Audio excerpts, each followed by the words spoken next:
So on this episode, this show will be GVN versus. Pretty much what's going to happen is I will throw out two names. For example, last week we did like Jaws versus Jurassic Park, and we vote to see what we think is the better of the two. So that's pretty much how it goes. We vote, and then that's what wins. So first up, we are going to do. Sorry, all that craziness threw off my notes. All right, so. First up, I want to do one of the biggest debates in the history of debates for geeks, and that is, what had the better programming? It could be now, it could be when you were a kid. Just what do you think had the better programming between Cartoon Network and Nickelodeon? And I'm going to start with you, Tia. Geez, okay. By the way, sorry about my lighting. The light bulb blew out, so I have a lamp. So if I look very scary, I'm not trying to do it on purpose. But yeah, for me, I like both, right? But I liked Cartoon Network better, simply because it had Toonami, and just that I was such a big fan of Toonami back in the day. I think probably that's all I watched for a really long time. And correct me if I'm wrong, but wasn't Batman the animated series on Cartoon Network? Huh? Yeah, that's Fox. It's originally on Fox Kids. It so was Fox 5, Channel 5. Wait, Okay, are you then sure? Because I think, how long has DC been a Warner property? I'm 100% sure. It used to come on in the 90s on Fox Kids. Kevin Smith used to record it for Clerks to throw out my nerdum there during the day. So it's an old Fox Kids show. I grew up watching it. It's one of my favorites. That's weird because I thought it was always a Warner Brothers property, so I always would have imagined it would have been on Cartoon, which is an affiliate of Warner. That's interesting. Well, you have to remember they also had Tiny Toons, which was Warner Brothers, and a few other properties during that time period. You're right. Right. So. You're right. All right, look at Chris schooling me on this first episode of GVN Versus. All right. Well, I feel really schooled right now. Right? I'm like, oh. I gotta show up after. I really have to show up after Keegan's piss poor performance on the game show. Look, he did his best. Go ahead, Tia. No, but besides that, I just really liked Cartoon Network, all this stuff. I mean, I liked the Powerpuff Girls. I watched Ed, and Eddie back in the day. And so just, I think when I would come home, I would just have Cartoon Network on just all day long, Dexter's Laboratory. And again, while Nickelodeon wasn't bad, I think I was one of those kids that I only watched Cartoon Network and Nickelodeon while a bunch of other kids were watching the Disney Channel. I never watched the Disney channels, but for me, Cartoon Network was definitely the place that I like to turn to more than, say, Nickelodeon.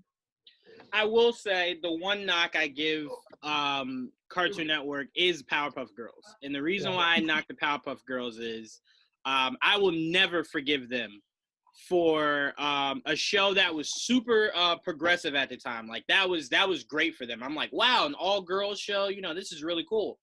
Then when it got to bringing in the view of men, because all their bad guys were men. Let's start there. Well, majority of them. I think maybe one or two.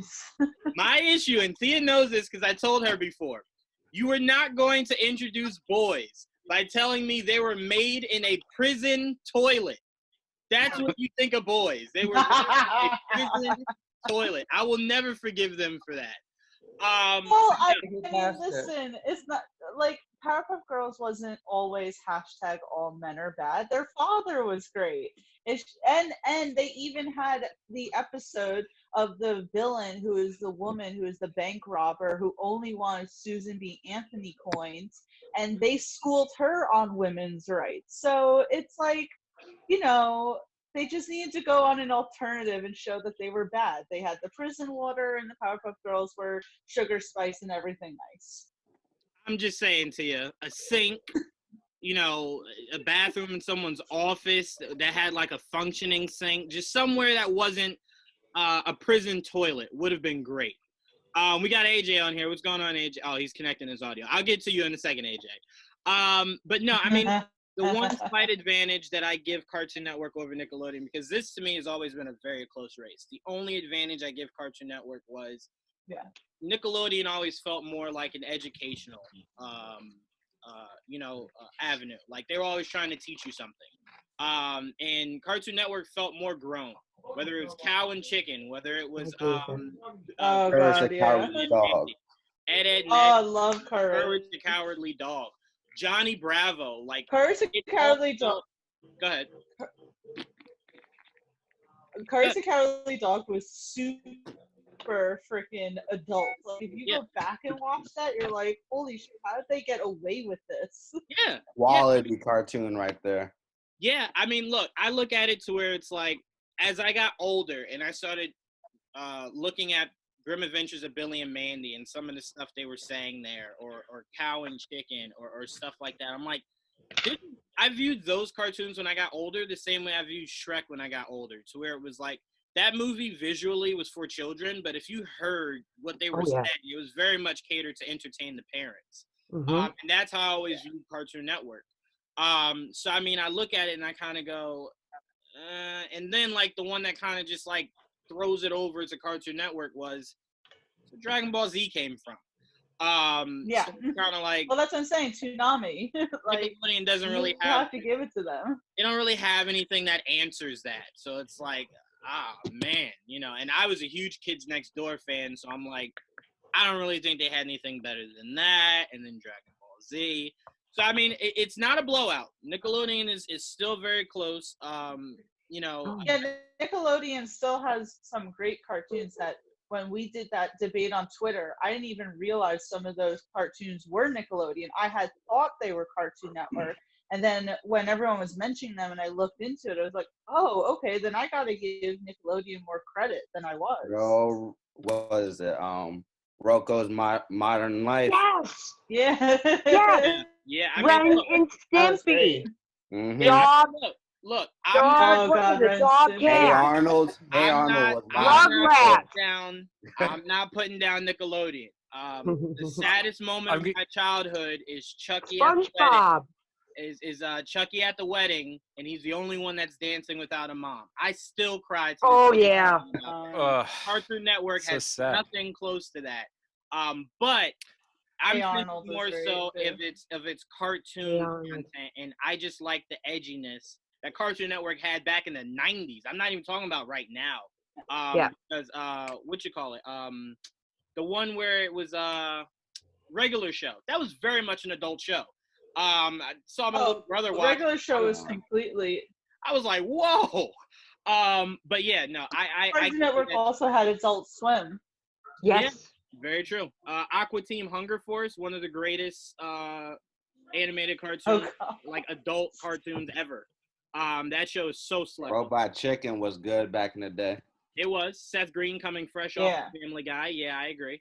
I will say I do have a quick question. Is this animated only? No, Are we only talking animated? No, whatever pulled you to the other side. That's what you can go by. Okay. Whatever pulled you to the other side. I mean, this is a tough one in general, but there's some stuff I'll bring up in a bit. All right. We'll get there. I will say my last point, which made it very hard not to go with Nickelodeon. I was actually on Family Double Dare and got slimed live on television. No, really? Oh, how it cool! was the worst experience. I was with my cousin, and he was like, "I'm nervous. Like, raise your hand for me." So I'm like 6. So I'm like, "Yeah, all right, cool." Raised my hand. The guy was like, "Come on, Dad," and I'm like, "No, no, not me." It was for him. He was like, "Come on," and my aunts brought me down. They put like this. I think it was like a sheet either underneath me or over top of like my shoulders or whatever. I could be wrong. And then the guy just had like a bucket and he was like, "Are you ready?" And I'm like, "No." And he's like, whoosh. And I remember I cried in the shower that they provided me in the bag as they were like rinsing it off. So I always have hatred for not only that show, but that guy. I would fight him to this day. Are we only talking about Nickelodeon and Cartoon Network, or are we doing like Disney Channel? And no, Disney Channel doesn't span as far back. So it wouldn't be fair to count it. You'd be judging it more so off of the past 10 to 15 years. And I think that's kind of disservice to it. So if what about Jetix? Jetix, you don't. I mean, you can count, but it was like a handful of shows. Like Nickelodeon and Cartoon Network easily were like the East Coast, West Coast of Okay. the. Okay. They were neck and neck. That's clearly why you Okay. keep it between those two. But Chris, I'm gonna go to you next. You going Cartoon Network, Nickelodeon? I mean, I'm gonna have to go Cartoon Network just because it kind of was my introduction to good anime, like things like Trigun and Bleach and Dragon Ball Z, etc. That's like what got me into anime. So I kind of have to go there, but I was also older. But when I was a kid, I guarantee you I was sitting there watching Muppet Babies. I was reruns of Muppet Babies, Rugrats, Hey Arnold, Pete and Pete, which is one that I was making the defense for because that's the one that might draw me back because I love Pete and Pete. I think that show is absolutely incredible. Hey Dude's another good one. I think that should at least be brought up in conversation. And then also Nickelodeon Arcade that made me feel like that you could actually get in a video game when I was 5 years old. I'm like, oh man, you can actually be in the video game. This shit's wild. So there's some good, there's some good stuff from Nickelodeon, but just because of my love of Dragon Ball Z and Dragon Ball and everything that is Dragon Ball and Trigun and Bleach and Gundam, I mean, I have to give it to Cartoon Network because that's just such a huge part of my life. But if I'm looking back at little like 7-year-old Chris, right, sitting there in front of the TV, oh, it's a Rugrats marathon. It's about to get lit. Like that's that was me. Yeah, no, I mean, and I also want to bring up because you didn't mention, and I hope it's just because you slightly forgot, but the Big O was huge. It reinforced my That was a love big for one. Batman. It was the thing that made me feel like Batman could easily cross over with Gundam and be like a huge major hit. The Big O is something I would love to see as a Netflix movie. To where it has another studio attached. It's a bit bigger budget. But I would love to see the Big O. I would freaking love to see it. But yeah, between that, Zoids, Beyblades, even though I think started, Juwan.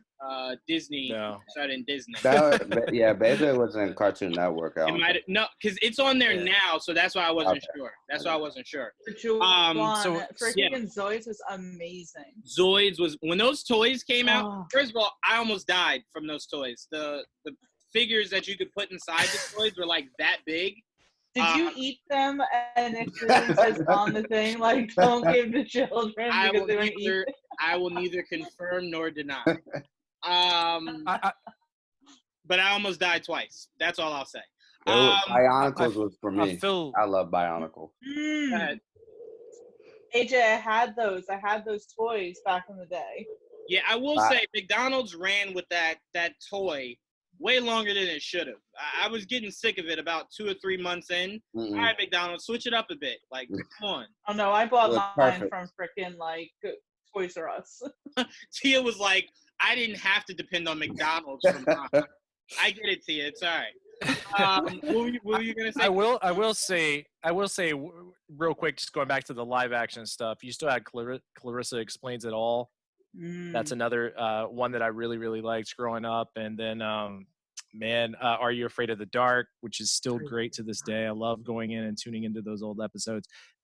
All That, which is like the only kids version of Saturday Night Live we ever got. Yeah.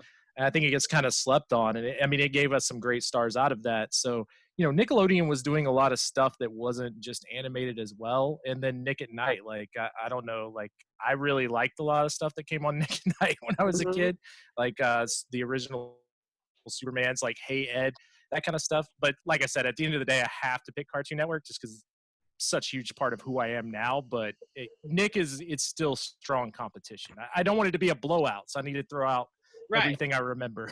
I completely I don't agree. think. Go ahead, Tia. I said I don't think anyone here who would pick Cartoon Network would diss Nickelodeon. I could be wrong, but Nickelodeon, as you even explained it, Chris, like just so many great picks in general, and all that was awesome. Like I loved all that. I wanted to be on all that, like badly when I was a kid. Yeah, I mean, I'll even throw in Wild Thornberries was crazy. Yeah. When they did the crossover, I think I almost lost my mind. I'm like, they just crossed over. This is crazy. I'll even say, what was that show where the kids were riding Very- skateboards and stuff. Rocket Power? Oh, Yeah. Rocket Power. Yes. Where their dad and their uncle were clearly high all the All time. the time. All the time. Wait, Like, even when he Juwan, was angry, he was still so mellow. Like, it's all right, man. I'm too high for this right now. Go ahead, Tia. what about the crossover between Jimmy Neutron and Fairly Odd Parents? That's another one. All right, Yeah. stop. All right. No more, because then I'm going to change my mind. I'm going to switch over, because I forgot about that. No. All right. Awesome. Michelle, I'm going to go to you next. Cartoon Network or Nickelodeon? Who'd you go to? Michelle, sorry. Oh, okay, cool. Okay, I'm sorry. I've been writing notes. Okay, and I'm going to show my age here. Okay, this is what my kids grew up on. So in a sense, though, it's what my husband and I grew up on. So I would have to kind of go. I'm going to have to go with Nickelodeon. The Very Odd Parents, Thornbirds, loved them. Rugrats. We actually just watched Rugrats the other day with my grandson for the very first time. When Chucky had to get a haircut. Oh, yeah. Yes. Yeah. So, and then the Nick at Night, my husband and I were always really big fans of Ren and Stimpy. And then we liked Dog Cat. Cat Dog. Dog. Sorry. The husband just yelled I Cat know what Dog. you meant. Cat Dog, yeah. But we were really big on Ren and Stimpy. And so that I would have to say I go with Nick Jr. or not Nick Jr. Now I'm Nick Jr.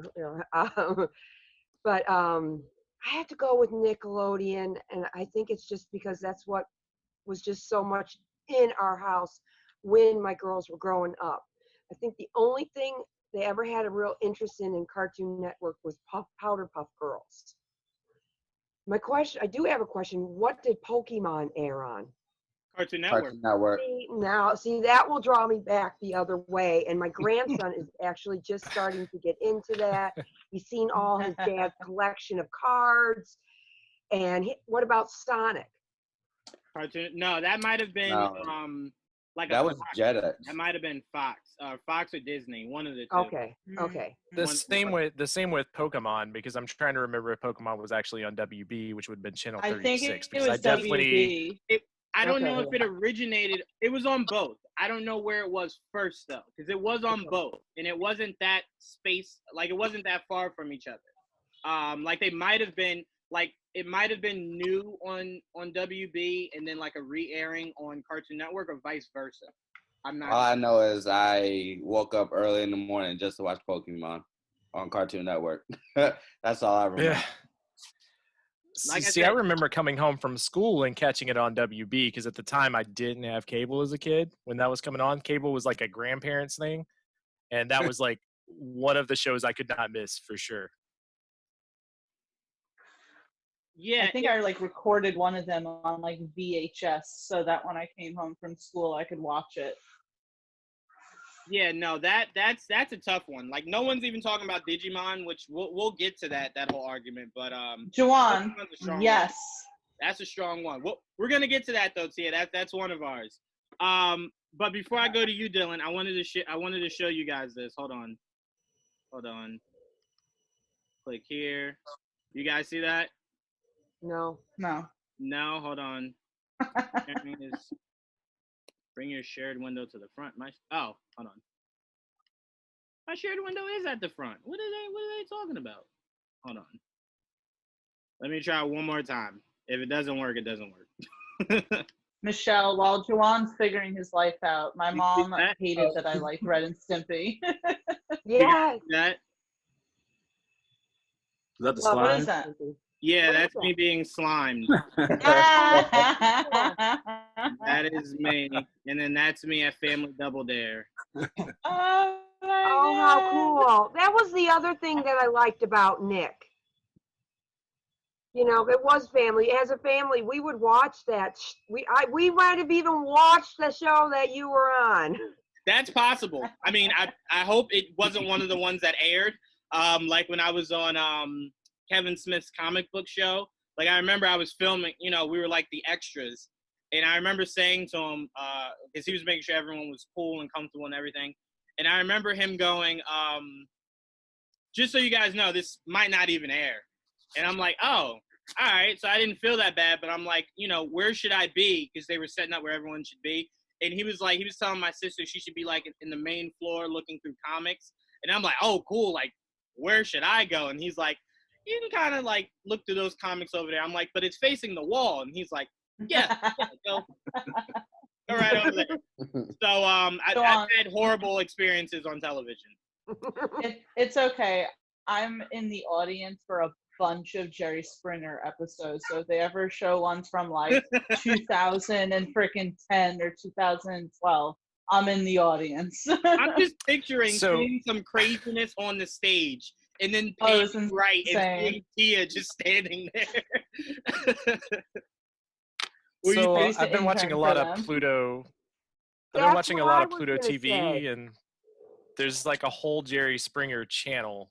Yeah. So I'm gonna be looking for you. Today. We saw that today, and I said, "Hey, entertainment."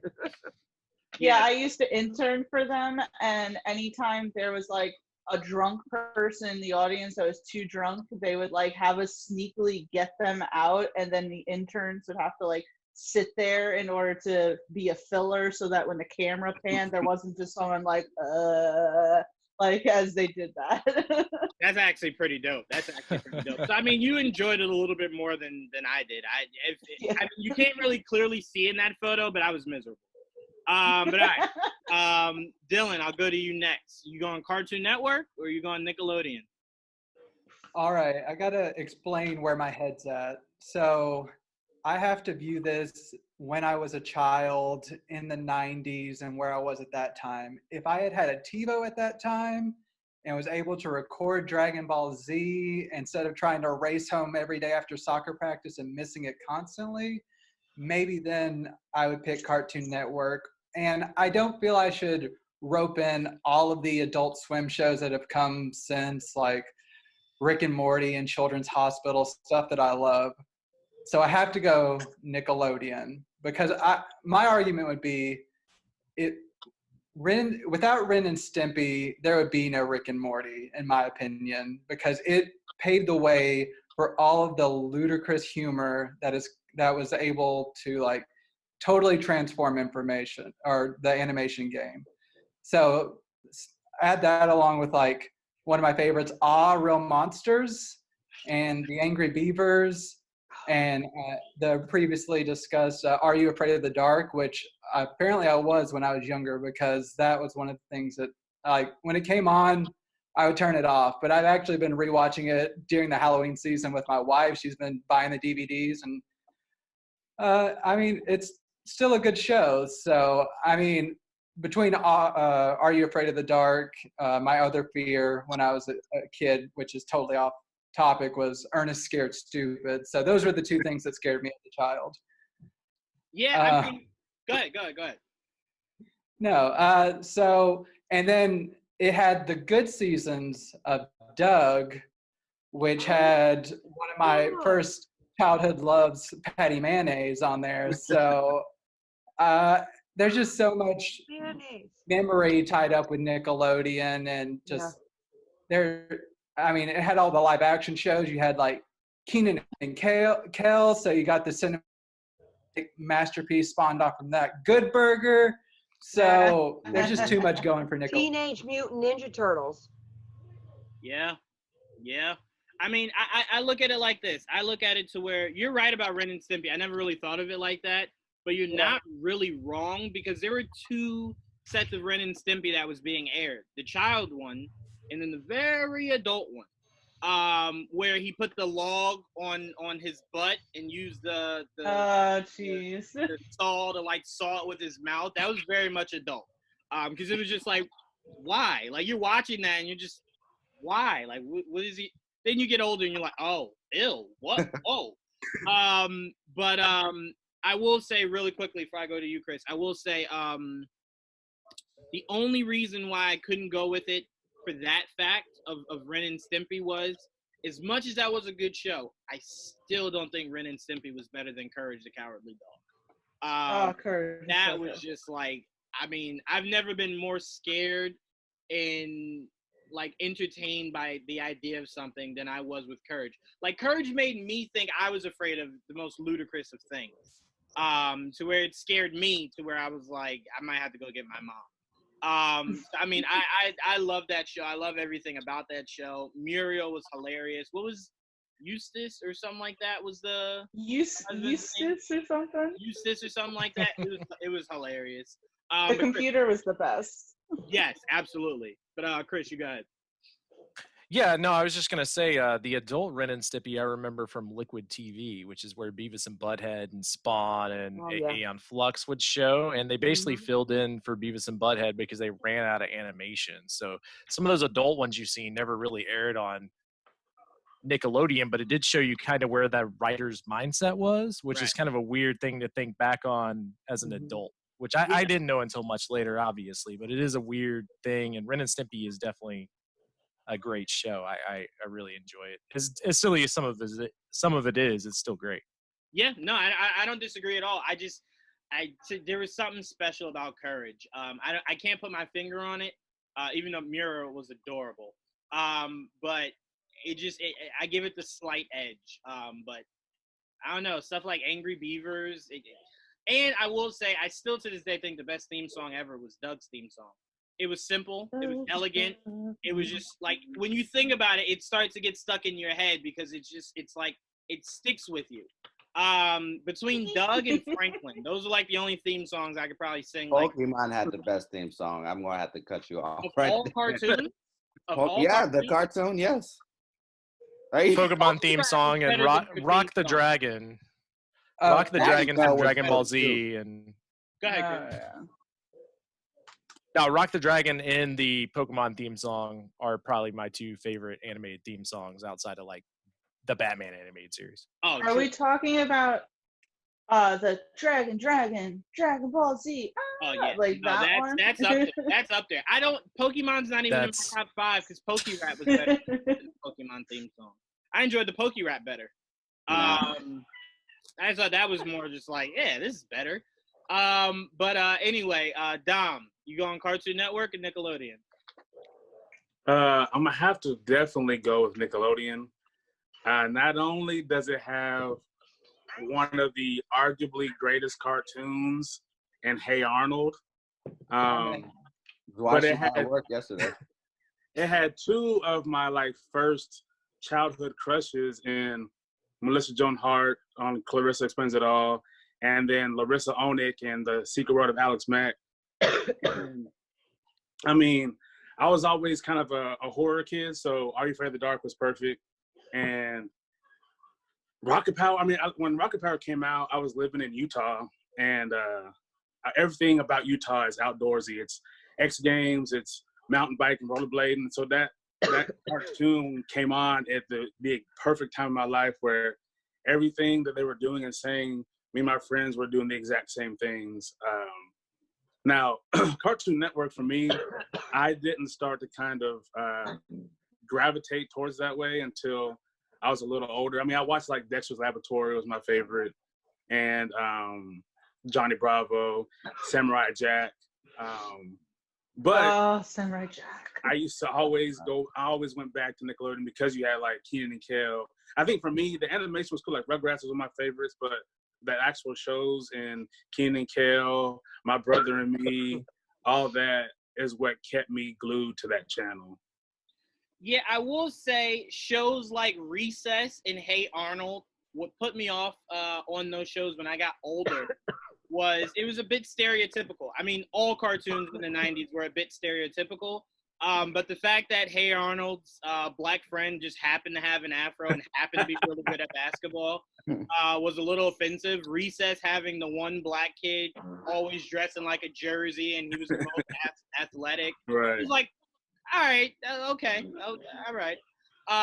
But no, I mean, I can't sleep on Hey Arnold. The movie that they came out with a few years ago was really good. I kind of where are they now? Kind of follow up to it. But if we're gonna give the good of Nickelodeon, give some of the bad. Rugrats when they got older, horrible. All grown I up. kind of like that. Worst thing ever. I'm like, do you want me to hate original Rugrats? Like, what are you doing here? And So let's terrible. not forget they had the original Robot Chicken in Kablam. That is true. Wait, was Kablam the one where the guy kept getting flushed down the toilet? Yeah. Yeah. God, I love Kablam. And the melting guy. Yeah. Damn, I love Kablam. Yeah, I'm thinking about it, and it's weird enough. Like, my cartoon crushes, or like, my crushes when I was younger, Kimberly was always number one. I didn't really have anyone until, and try not to judge, relax. My second crush was Lola Bunny. Once I saw Space Jam, and I would have fought Bugs Bunny. He would have had to square up for Lola. But yeah, I didn't really pay much attention to that. It was Kimberly because it was just like, wow, she's beautiful. And then Lola Bunny. And then after that, it was just like, it's weird now. I should probably stop telling people that I find animated creatures to be attractive. But AJ, okay, I so just hold on. rewatched a Goofy movie last week, and the girl that Max has a crush on, I was like, it came back to me. I was like, yeah, I used to find her cute. That is true. That is true. You're absolutely right, Axel. I'm thinking about it now. Yeah, that's true. One question I always had, and I'm sorry, I'm going off on a tangent. One question I always had was, Goofy was a dog, right? Yeah. So why does he Yeah. talk and Pluto doesn't? No. Why would He's not a dog. Why would he be walking Pluto? Like, I saw why he would was- he walk Pluto- Pluto? Is he supposed to be a cow? Okay, or something? so I thought he was a dog. so here's the thing about Disney. If they wear clothes, they're not animals. It's kind of like it's like Hello Kitty.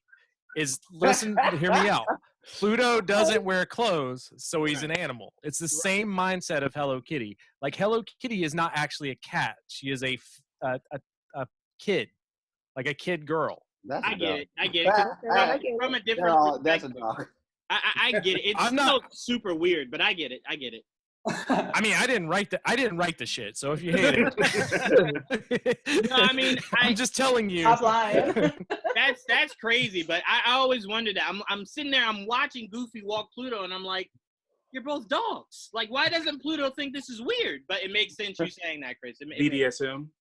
Yeah, that is true. That is true. Oh, that's just gonna make me view it in like the worst. I'm just saying, light. you go over and you see how Miss Piggy used to treat Kermit. It's like, it makes sense. It makes sense. All right, so let me go through here. Chris, you got thumbs up. You had Cartoon Network, right?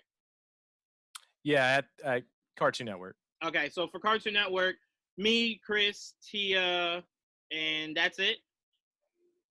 Anyone else have Cartoon Network? AJ didn't go yet. I'm going to wait for AJ to go. So we got 3 Cartoon Network, 3 Nickelodeon.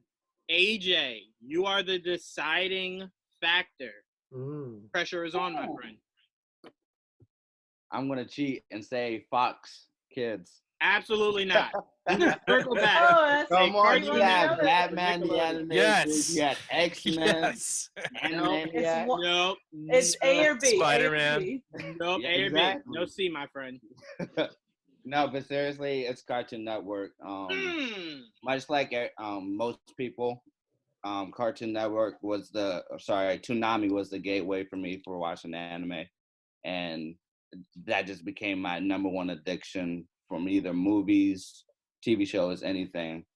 From Mega Man to Dragon Ball Z, like everybody else, Yu-Gi-Oh, Pokemon. Yu-Gi-Oh. What was it? I don't count Jackie Chan as anime, but you have Bakugan, Beyblade, Hakusho. Yu Hakusho, yes. Inuyasha, even though it was the same episode, every episode, yeah, Inuyasha, Coolly Cooley, yeah, Outlaw Cowboy Star. Bebop, yeah. Cowboy I mean, Bebop. look, so many. You don't have to convince me anymore, AJ. I had my fingers crossed that you were gonna say Cartoon Network. I would have had to cancel this episode if we were gonna go Nickelodeon here. But no, all jokes aside, Cartoon Network takes round 1. We're going into round 2, and this one may be hard, may not be. I thought it was a difficult one. I can't wait to hear what you guys think. Round 2 is Power Rangers versus the Ninja Turtles. God, why? Why would you do What that? do you mean? Why would you do have that? to pit them That's- against each other. Oh. Now, This is going to be clearly an age gap thing, though, because I think depending on what time period you grew up, this is going to be it's one or two. See, I disagree, and the reason why I thought this was closer is because you immediately think Power Rangers versus the Ninja Turtle movies. I go Power Rangers in the 90s. To anyone that was born 93 and after, vaguely remember those cartoons that came out late False. 90s, early 2000s. Go ahead. I'm sorry, AJ. What were you saying? False. I think I'm the youngest one here. And you remember what, the movies or the cartoons? For Power Rangers? No, for Ninja Turtles. Yeah, the cartoons. Yeah, that's what I'm saying. For Ninja Turtles, people of our age group remember the cartoons more so than we do the movies. So that's why I thought it would be more of a fair comparison. Because a lot of people... To be fair, I do remember the movies because I watched them like 5 years ago anyway, so... Well, they used to put it on when I was in school. They used to put it on when we had off days, like when it was like, we're not really going to teach you guys today. Watch Ninja Turtles. And I was like, oh, no, I'll learn. I want to watch this again. I'll learn. But no, for me, I'll kick it off. I'm going to go Mighty Morphin Power Rangers. And it's very difficult to do because I loved everything cartoon-wise of Ninja Turtles. More recently, not this brand new one, but the one right before that they had on Nickelodeon, I thought was amazing. I love the older cartoon. Edge I have to give to Power Rangers was Ivan Ooze. That movie is in my top 10 greatest movies of all time. And it's not because it was good. It's because of how hilariously bad it was and how entertained I was with how bad it was that I love it. The fact that in the middle of the movie, you have this weird lady that's teaching them how to become, more kind of like inner peace. And then they're like Ninja Rangers. And then 5 minutes later, they're back in their original Mighty Morphin costumes. They started the movie by skydiving out of the airplane. I thought that was super dope. And Ivan Ooze is just so cool to me. And who didn't love Tommy? Like, guy or girl, who didn't want to be Tommy? If you're a guy, you wanted to be Tommy. If you're a girl, you just loved Tommy. He was cool. And, there's just nothing cooler than seeing a guy with a full helmet on play the flute. Dope. So dope, hilarious, awesome. And last point I'll make, Tommy was the only Power Ranger that was smart enough to stand on his Megazord rather than be in it. So if his Megazord started to die, he was like, "Oh, I'm out of here." All the other Rangers were like, "I got to go down with the ship," and he was like, "No, I'm not that stupid." I loved it. I also found out a little bit about behind the scenes. I forgot when Billy left. I didn't know that was because there were a lot of derogatory names being thrown Billy's way because he happens to actually be gay in real life, and apparently, like, the Mud Putties, the people that were playing, like, the Mud Putties were, like, throwing slurs his way. So, like, he left, and they kind of were, like, telling you, like, oh, Billy went off to do whatever. And there was just no Billy for a while. So, I mean, a lot about that I thought was interesting and how Jason and Tommy really hated each other. But Mighty Morphin Power Rangers is my pick. Chris, I'm going to go to you. So, just real quick, just to have a follow-up question on the whole Billy thing. Mm-hmm. All of that stuff was filmed in Japan way prior as far as the battle scenes go with the putties. So how much of that is speculation or actuality? Well, think of it like this. Till Billy left, because remember, it went on till they made Zeo. Turbo was the very next one that they did. A lot of that they filmed, like, whenever you saw them as obviously humans fighting the clay putties, that happened a lot. So there was interaction with the putties as them not in costume, because you're right, that show originally was already shot in costume, and then the guy who owned it was kind of like, I don't want it, and the guy bought it from him, and then he brought it over and then filmed scenes of them as obviously without the Power Ranger suits on, so later on when they obviously did both. But there was a long time where they were fighting these putties outside of being morphed. So again, that could still be hearsay. I want to argue that. But they did encounter the putties when they weren't morphed. Okay, no, I was just trying to clarify because I don't remember. I mean, mostly I remember them like, hey, we're gonna go in our costume, and then the scenery's gonna completely change, and then this is a show from the '80s in Japan. No, you're completely right. It was towards the end, like around where Tommy got there, around maybe a handful of episodes, maybe more, where they were starting to actually be the ones that morphed. That the whole run wasn't the original cut where they were already morphed. They started this film scenes where they would physically morph themselves. So it wasn't always that. But I'm glad you brought that up. Not many people know that, Chris. I give you extra points. Yeah. Well, you know who doesn't want to be the Green Ranger? Who? Jason Lee Scott, the Red Ranger. Yeah, that is 100%. They had a huge beef, those two. Mainly because it was like, and I remember that I was so angry when I went. My mom took me to the movies to see. No, she didn't. I think I saw it on VHS. I don't think I was old enough to see the movie. I saw it on VHS, and I'm looking at it. And I'm like, that's not Jason. Like, I know Jason. I don't know who that is. And then my mom was like, oh no, this guy's name is Rocky now. And I'm like, what? Where's Jason? And she's like, I don't know. And I'm like, all right, yeah, I'm having problems with this already. But yeah, no, that is very true that they had beef. They had a lot of beef. But Chris, where are you going with? You going with Power Rangers and Ninja Turtles? I mean, I love the Ninja Turtle. Are we just going on the films alone? You're going and the on TV overall, shows? No, you're going on overall. So if you want to base it off of the cartoon run, the movie run, whatever. Okay. So I love the comics. I love the video games better. I love the toys better. I like the movies better. I got to go Ninja Turtles. I mean, you factor all those things together, it's just such good media. Like Turtles in Time for Super Nintendo is like one of the best games that came out on that console.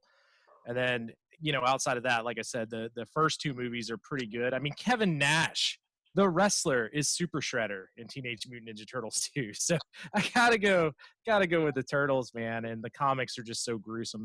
That original black and white run's so good. And I even like the last run. I'm not so much of a fan of the new run of the Turtle stuff, but the last run was good. And then also there's just so much of Power Rangers maybe I haven't seen. But I remember the Dino stuff afterwards being pretty bad, and then the Ninja Rangers and what? I have like 7 of the Power Rangers series that I'm like are legit fire, like fire. Wow. And after that, obviously, it's just a generation gap. Like, so you get to the newer ones, you gotta like, all right. You gotta remember, I started aging out of Power Rangers by the time Dino and Thunder and I would say throw the Beetleborgs in here and let's really get talking. Ooh, big bad Beetleborg. VR Yeah. Yeah. All right. Relax. I might have to see them here. Relax, Chris. You're causing anarchy. But no, I mean, I will say I would put the best Ninja Turtles video game against that Sega Genesis Power Rangers, where you could play as the Rangers, any Ranger, and you could play as the Megazord. I would put those two games against each other, and I would like my odds, Chris. I would like my odds. Your odds are going to be terrible because one is a fighting game and one is a smash 'em up, beat 'em game where you get to ride surfboards as the Ninja Turtles, and it's fun for everybody involved. Also, there's like 3 great Ninja Turtle games. That's fair. That's. I think I've played more Ninja Turtle games than I have Power Ranger games, but I'm still holding on to that Sega Genesis one was a classic. You will not take that from me, Chris. It's a good game. I'll give you that. Chris is giving me his pity points right there. It's a good game, whatever. All right, so we got 1 for Power Rangers, 1 for Ninja Turtles. Dylan, I'll go to you next. You going Power Rangers or Ninja Turtles? All right. So I primarily, when I was younger, I only watched the Mighty Morphin Power Rangers. So I have very little knowledge post that. And as far as the movies go, the only thing I remembered prior to you describing more stuff was the skydiving sequence at the beginning. But I own the complete series of the animated Ninja Turtles, so I have to go with that.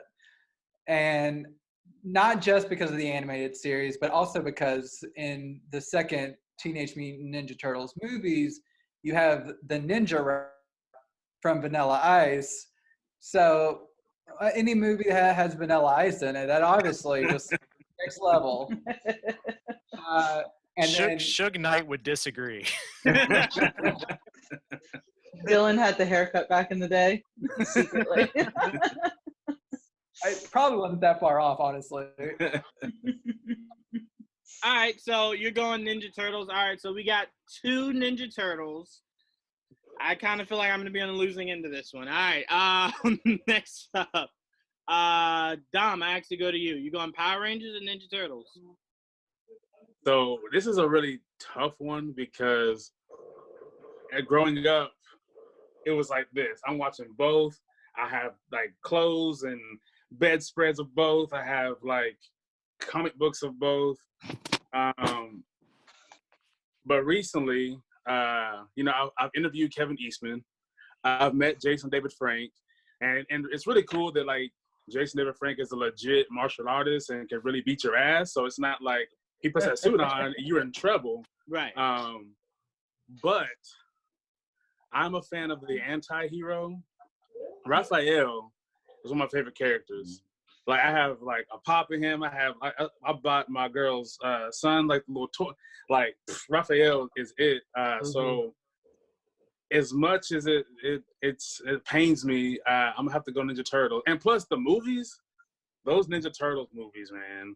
I saw the first one. I remember having the cassette or the VHS, and I'd probably watch that 3 or 4 times every weekend for a good 2 or 3 years. To where my mom would like hide it from me, so I couldn't find it, and I had to go dig through the house and tear it up, get grounded. But I got my tape back. I'm going Ninja Turtles.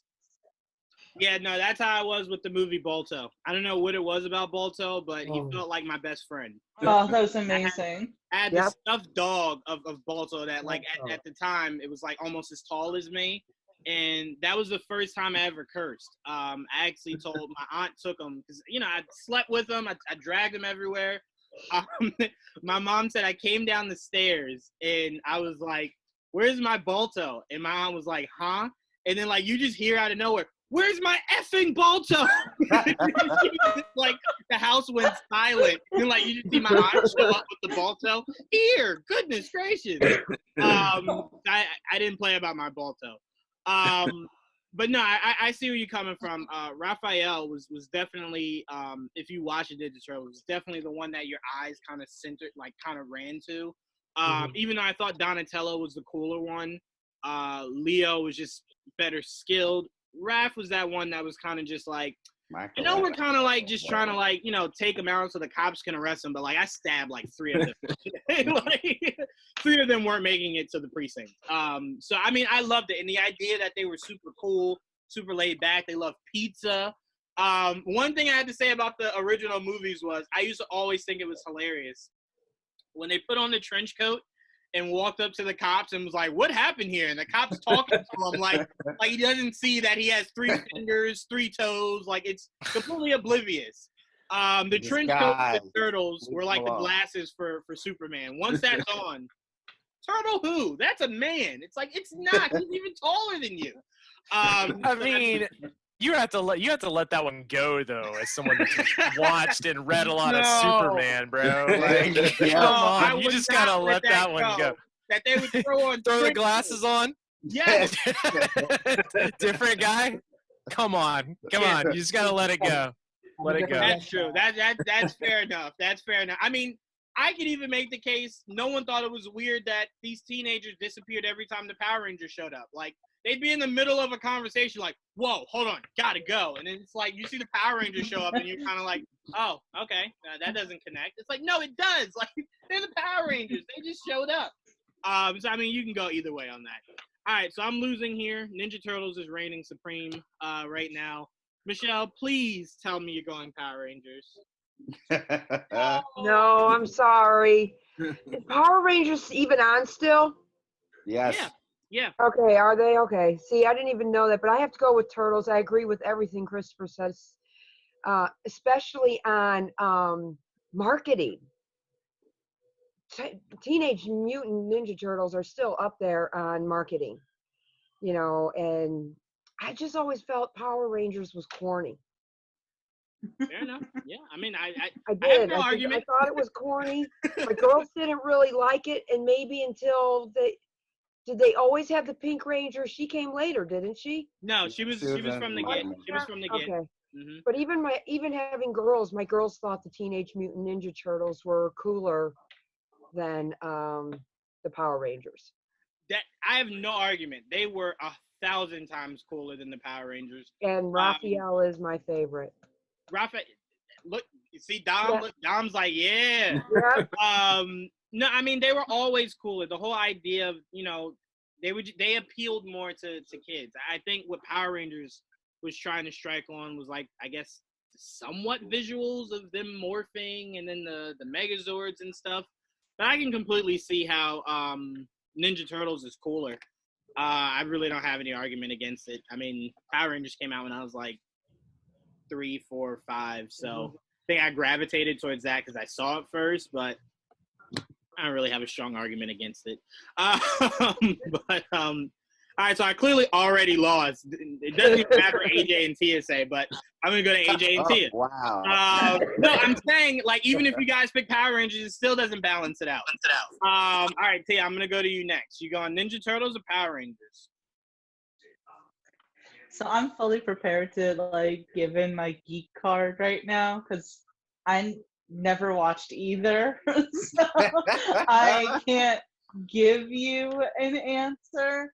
The only thing that I can say is I feel like I briefly remembered watching like maybe one episode of the Power Rangers back in the day, and the like sets and graphics reminded me of like the original Star Trek, like how bad that was. And I think even as a kid, I was like, this is terrible. I'm going to go back to Cartoon Network. So I can't give you an answer. I think by default that's Ninja Turtles. Yeah, there you go. Yeah. AJ, just go, AJ. I don't even have words. Just AJ, Ninja Turtles or Power Rangers. For me, it's Power Rangers. Much like Jawan, I grew up with Power Rangers more. I think around like 2 years after, I started watching the animated Teenage Mutant Ninja Turtles, and I loved it. But Power Rangers more resonated with me because I played with the toys more with my cousin. I was the only child back then, so we were basically like brothers anyway. I just love all of them. I think I stopped around where did I stop? I think I stopped at Mystic Force is where I last stopped at. Ooh. So I just love Power Rangers as a whole. I'm actually planning on catching up on all of them again. So I had to go Power Rangers all the way. I will say, and Chris, this might interest you, might not, but it might. There was a Power Rangers called Power Rangers in Space, and they went to the moon, and they actually teamed up with the Ninja Turtles on the moon. So the Ninja Turtles were in a Power Rangers show. So I mean that was pretty dope seeing. Oh, I see. I'm like, what is that? Megazord. I got you. I had to zoom in on the head. The head is what I knew it by. I lied, by the way. The last one I saw was Samurai. Power Rangers Samurai. Samurai? I mean, yes, AJ. Go ahead, Chris. When you bring up the toys, though, these toys were better than the Ninja Turtle toys. 1,000%. I still think the toys are better. I'll agree, 100%. I thought that was Ninja Turtle Transformers. Toys that I would have put over the Power Rangers was when the animated movie came out. It was not long after there was an animated show. They had the car that Donatello built. They came out with that huge toy, and like you could put the Ninja Turtles inside of it. When I got that for Christmas, my mom's like, "Do you want to open anything else?" No, nope. I'm good. Give it to whoever needs it. I don't need it. I'm good with my Ninja Turtles toys. So his chess piece is the Pink Ranger's pterodactyl. I mean, yes, yeah, it's pretty good. That's pretty sweet. That was pretty sweet.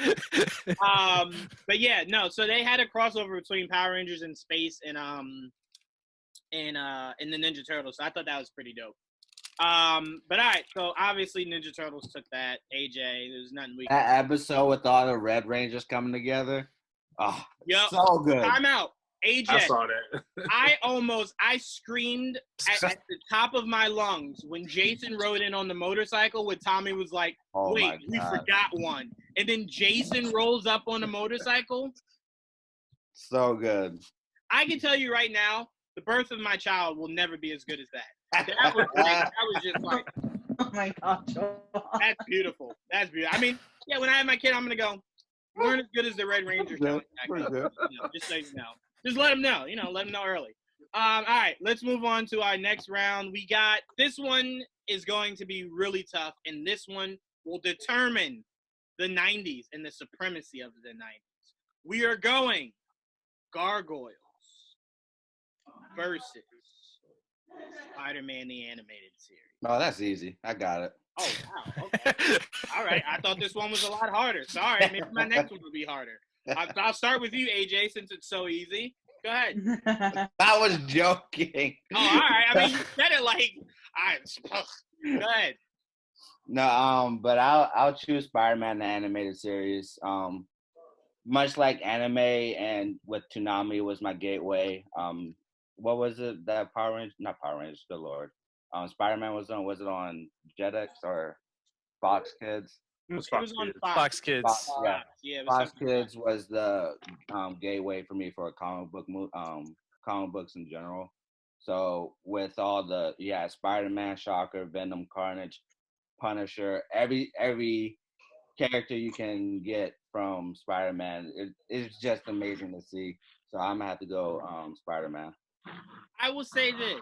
When I was coming up with these topics, and I did this one, I was thinking back, because obviously on Disney Plus you could watch Spider-Man and Gargoyles. So I'm watching Spider-Man, and I get to a certain episode that made me hate this series, even though we are really close friends, Geek Vibes Nation, with one of the lead writers of that series.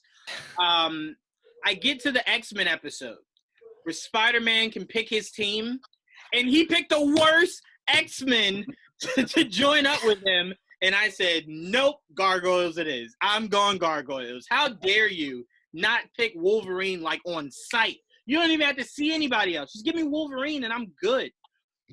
Wolverine was okay.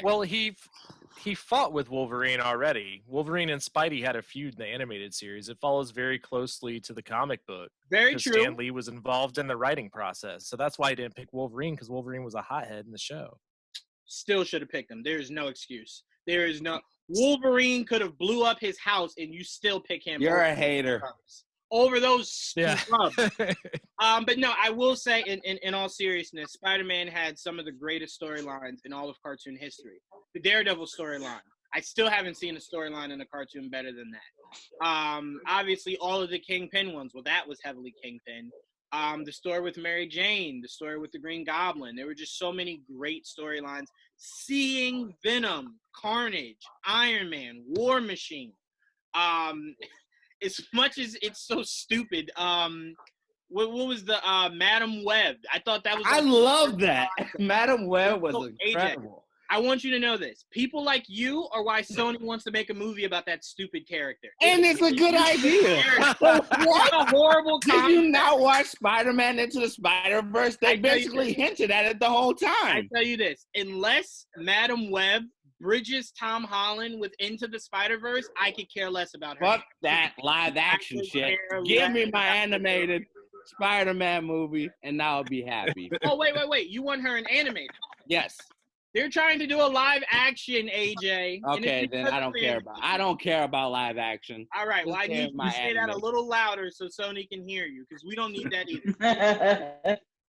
But no, I mean, there was just something special about Gargoyles. Whether it was the voices of those characters. I'm just thinking about the idea of sitting there as a kid watching these stone figures just come alive at night. And then just like, it was so majestic seeing them with their wings, seeing how funny some of them were. I kind of felt like at times it was trying to be Ninja Turtles, but then when you pay attention to how serious the show took itself all the time, and not in a negative way, just how serious it was. You're kind of like, no, this seems like it's trying to be a serious version of that. I loved it. I loved it. I loved how a human was falling in love with the gargoyle. I just loved everything about that show. It to me is right there with Batman the Animated Series, and it's Stayed up 3 a.m. to watch Gargoyles. I remember that. I was never really. Yeah, I mean, it's because it. I mean, to be fair, it's a knockoff of Batman the Animated Series, but with more characters. I won't argue.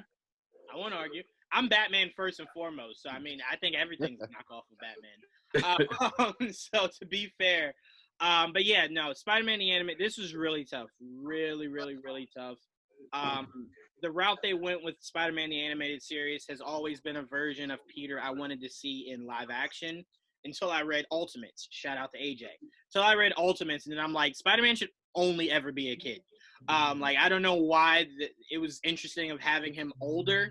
Have him always be a kid. It's the element of danger increases when he's that young, he's at school. I'll never forget where Green Goblin in the comics burst into a school because he found out his identity. Like, the idea of Spider-Man, like, people know who you are now, and now you got to go through life with that.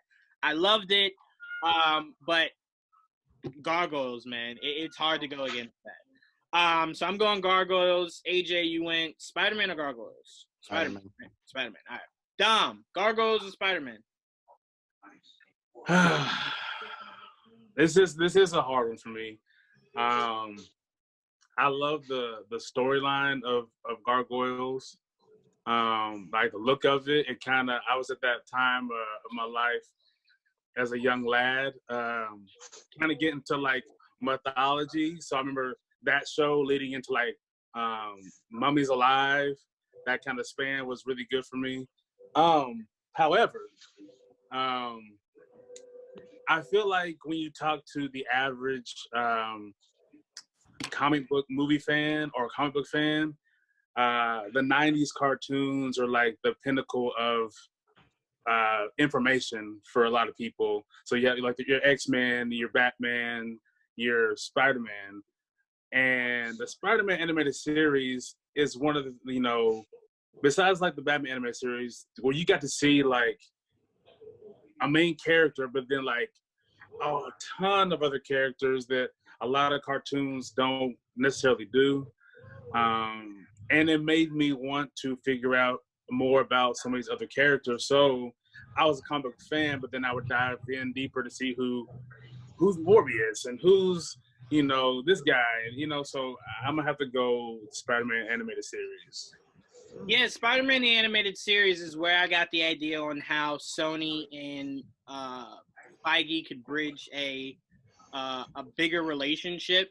Because as soon as I saw that show, the first thing, I remember talking to Joel about this earlier on when they were negotiating with Sony, I said, once I heard they were making a Morbius movie, I'm like, if you're MCU, if you're Feige, I would go to Sony and go, hey, you know how you're coming out with a Morbius movie?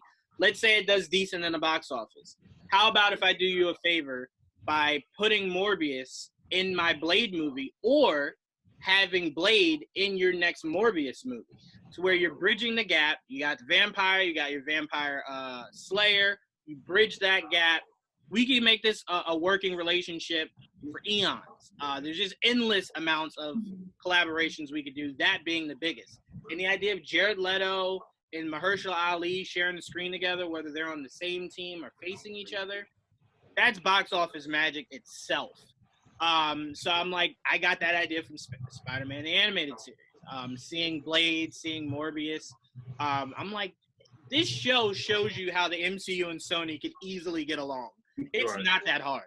Like, as soon as you make knowing that Daredevil's rights will go back to the MCU, or if they haven't already gone back, have Daredevil be Spider-Man's lawyer in Spider-Man 3. Like, there's just so many obvious ways to bridge that gap together.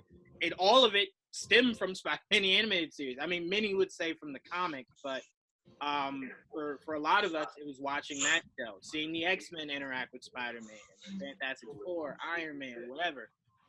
So there's just so many different ways you can go. So I have no argument. I mean, Spider-Man the Animated Series was great. It spanned really weird shows after that. Because after that was Neil Patrick Harris's Spider-Man for MTV. And then after that was Spider-Man Unlimited. And then we got to the ones that AJ and me love and Joel condemns with the Ultimate He Spider-Man. has no taste. Yeah, look, he hates that Spider-Man because everything I want to see stems from that, and he despises it. But yeah, Spider-Man the animated series, great series. Huge shouts out to our friend Ernie Altbacker, who did a lot of the writing for that original Spider-Man series. All right, Michelle, I'm gonna go to you. Spider-Man or Gargoyles? I could end up divorced because of my answer. Whisper. My husband will say, "You better be saying Spider-Man. You better be saying Spider-Man." And my uncle would say Spider-Man too. I grew up, he had comic books. He collected them. He sold his comic book collection for like $25,000 years ago. And he would be mad, but I'm going to go Gargoyles. I've just always been drawn to that stuff. Like Dom said, the mythology, some of the storylines. I've just always been drawn to that. And I'd watch that over watching Spider-Man. I will say Spider-Man's got obviously the better franchise. I mean, where are the Gargoyles now? Have we heard anything about maybe a Gargoyles movie? Yes, we heard that Jordan Peele's interested in directing it, and has spoken to Feige about it. But it'll be something like, I think we'll get closer to that happening if you hear that they're rebooting the Gargoyles cartoon, or if they're doing like a special anniversary of it. You know, something to lead up to it. Yeah. But I don't think it'll be something that just randomly one day Jordan Peele's like, "Hey, spoke to Feige, we're doing it tomorrow." It'll be a build up to it, and it'll be some form of a cartoon that will launch into live action. Yeah. So my pick is Gargoyles, but obviously, Spider-Man. They just keep putting them out. You know, the movies, and I like Spider-Man the animation back in the day, but I'm just drawn to that dark stuff. Gargoyles. Yeah.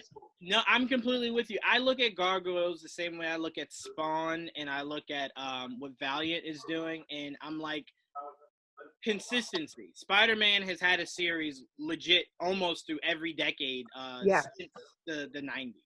Gargoyles had the 90s, and then it disappeared. There's so many kids that are like, "What's Gargoyles?" And it's like, how are you able to function and not know what the Gargoyles? I blame the parents. I do too. I'm with you. Like, parents are teaching them how to count. I'm like, let them watch Gargoyles. Then you can teach them that stuff. But yeah, no, I think Gargoyles should have been rebooted a lot earlier. But part of me is thankful that they didn't, because we see what they're doing with reboots now. They're making it more comical. There is a Thundercats on Cartoon Network that is just like Teen Titans Go. And albeit that might be for a certain audience, I won't condemn them. I don't need to see that being done with Gargoyles. I don't ever want to see Goliath come down and make fart jokes. I'm not interested in it. So if a lot more people like ourselves can kind of pitch how much we miss it, we love it, we want to see more, maybe that might spark Jordan Peele when he's done with his next project. Maybe Gargoyles might be something that falls in his lap. So fingers crossed. But it definitely fell off tremendously by not rebooting itself or just doing a continuation years later. So it'll be interesting to see how they relaunch the hype of Gargoyles. Thank you, Michelle. I'm glad. I was starting to think it would be a Spider-Man room here. Thank you for that. Chris, did I go to you? I didn't go to you yet, Chris. You going, I wasn't going to say Ninja Turtles. Spider-Man or Gargoyles? I'm going to go Spider-Man, and it's mostly because my time watching Gargoyles as a kid was just mad that there wasn't more Darkwing Duck or the Mighty Ducks TV show before it. Like, that show was just so boring to me. I was like, who are these stone creatures? They're always talking to this reporter. No one really cares. They don't really do anything. That was like me as a kid watching that show. And I went back and watched it since. It's a lot better than I remember, but in my child mind, that's what it was. But Spider-Man animated series is what made me love Spider-Man. Like, that's hard to defend. I still love Spider-Man to this day. So, like, it's so great. I mean, it's the first time I ever saw Punisher, Morbius. Like, it's so great. Stan Lee involved with that first season is just so solid. The first 13 episodes.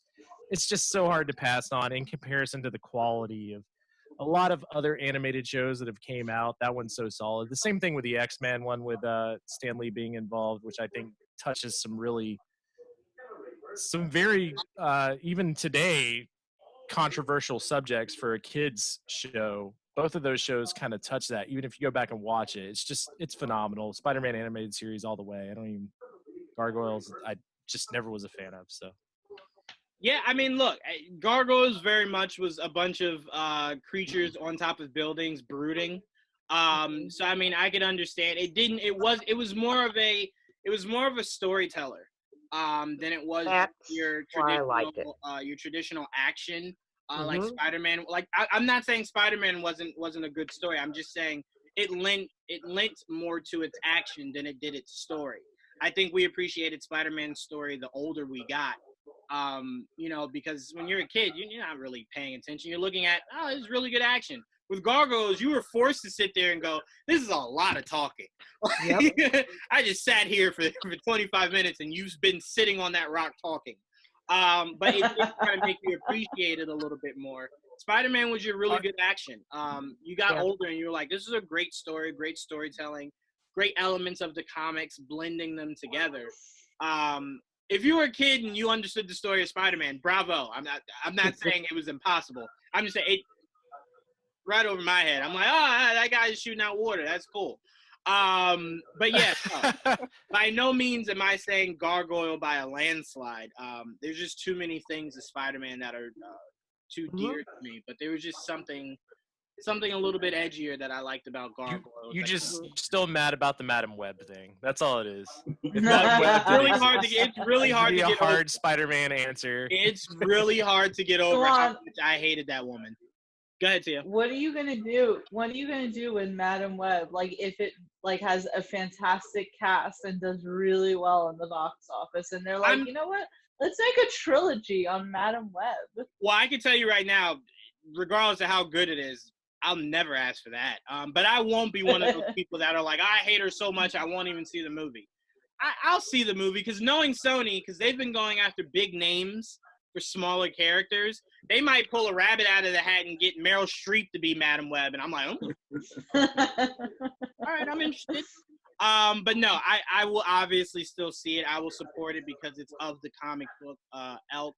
But no, even if it's good, when I leave and Joel's like, yo, how'd you like it? I hated it.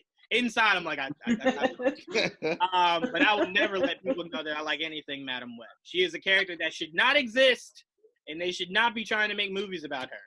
But all right, Dylan. You know what they said about Doctor Strange before Doctor Strange came out? Yeah, but no, Guardians of the Galaxy before Guardians of the Galaxy. No, difference is people didn't even know Guardians of the Galaxy. No one knows Madam Web either. If you watch, I had no idea who Madam Web was before the article. Here's the difference: Guardians of the Galaxy were only a very short comic run.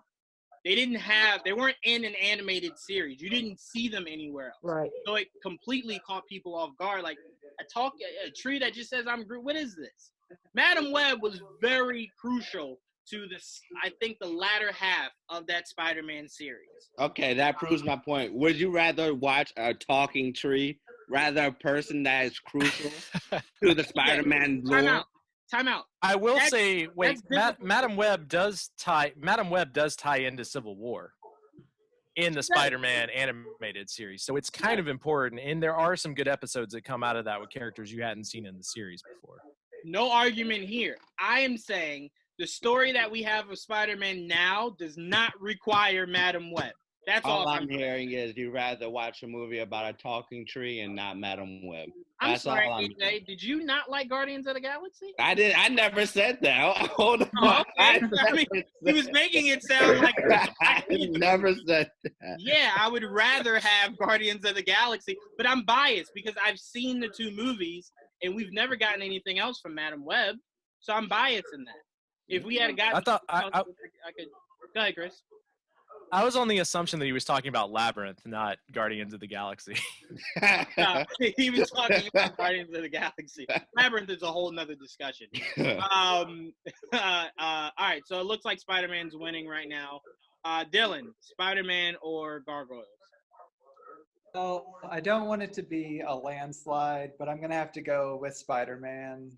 I came to Gargoyles much later in life. I was similar to Chris in that whenever Gargoyles came on when I was a kid, I was just kind of like, all right, I'm gonna check out, and then picked up the DVDs much later, and I really enjoy Gargoyles. But I have to go with Spider-Man. I mean, if we were including X-Men the animated series, I would toss out both of these other series for that. But as it stands, uh, I when comparing the two series, like Spider-Man obviously has the better villains because it has so much history to draw from. Even when as my wife likes to tell me, I like kind of, Did we lose you a little bit? but that's just my deal. That's who I vote. I always root for the people that are the villains that people are just like, really, that person? I'm like, yeah, like Clayface and the Batman the Animated Series, sure. So I got to go with Spider-Man. It's just it was a bigger part of my childhood and just has more history to draw from. I do have a really interesting versus for X-Men, so stay tuned for that one. It's a really good one to have for that one. But yeah, like I said, it's a tough one. It's a tough one either way you go. I'm seeing that it's more so of a preference thing. You guys aren't necessarily saying that Gargoyles was a bad show. It just might not have been for you at that point in time. So I mean, look, it's better whenever you mature into Gargoyles. Yeah, like I said, it was definitely. I consider Gargoyles to be like a Quentin Tarantino movie. Like it has to be for you. It's not for everybody. So many people could walk into a Quentin Tarantino movie and go, they were talking like the whole time. Like, what is this? But it has to be something that you know you kind of have a mind for and you kind of have an interest for, because it's not for everybody. But yeah, so it looks like I said, Spider-Man is taking this. Tia, I already saw what you texted me in the group chat, but I'm going to give this to you anyway. Gargoyles or Spider-Man the Animated Series?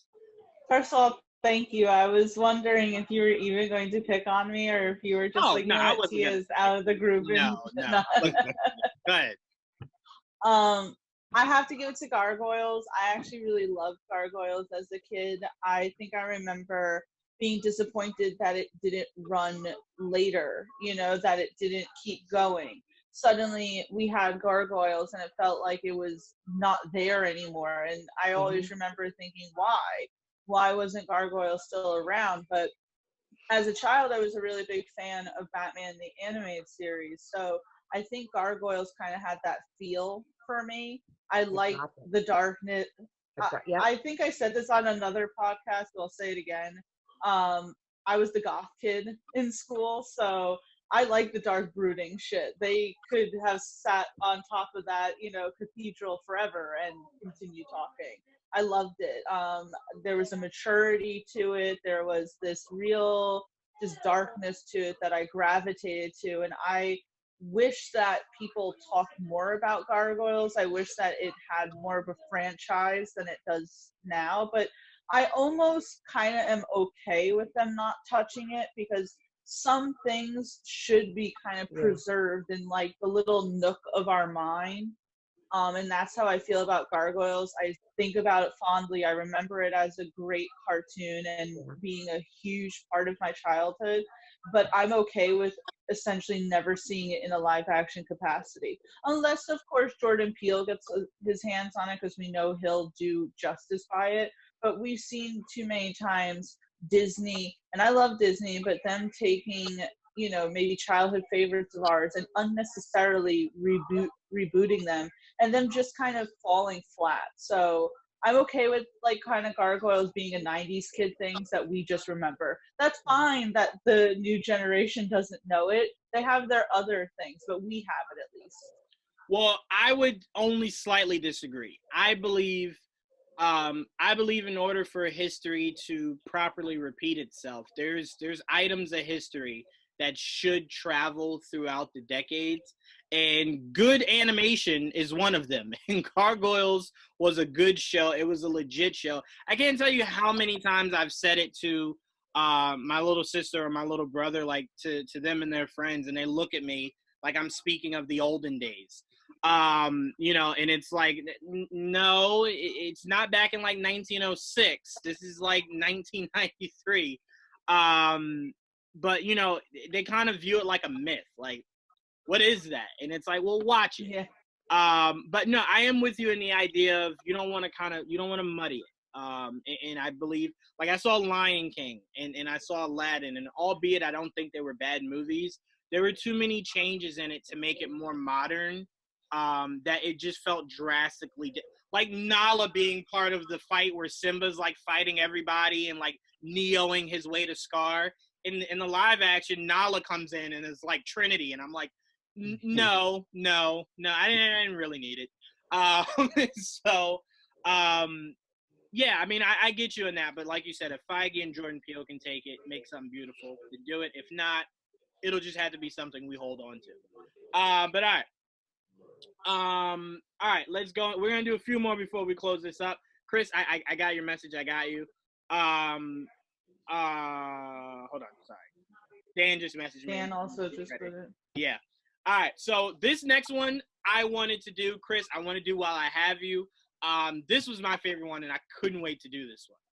We are going Pokemon versus Digimon. And Chris, I'm actually going to start with you. Pokemon or Digimon?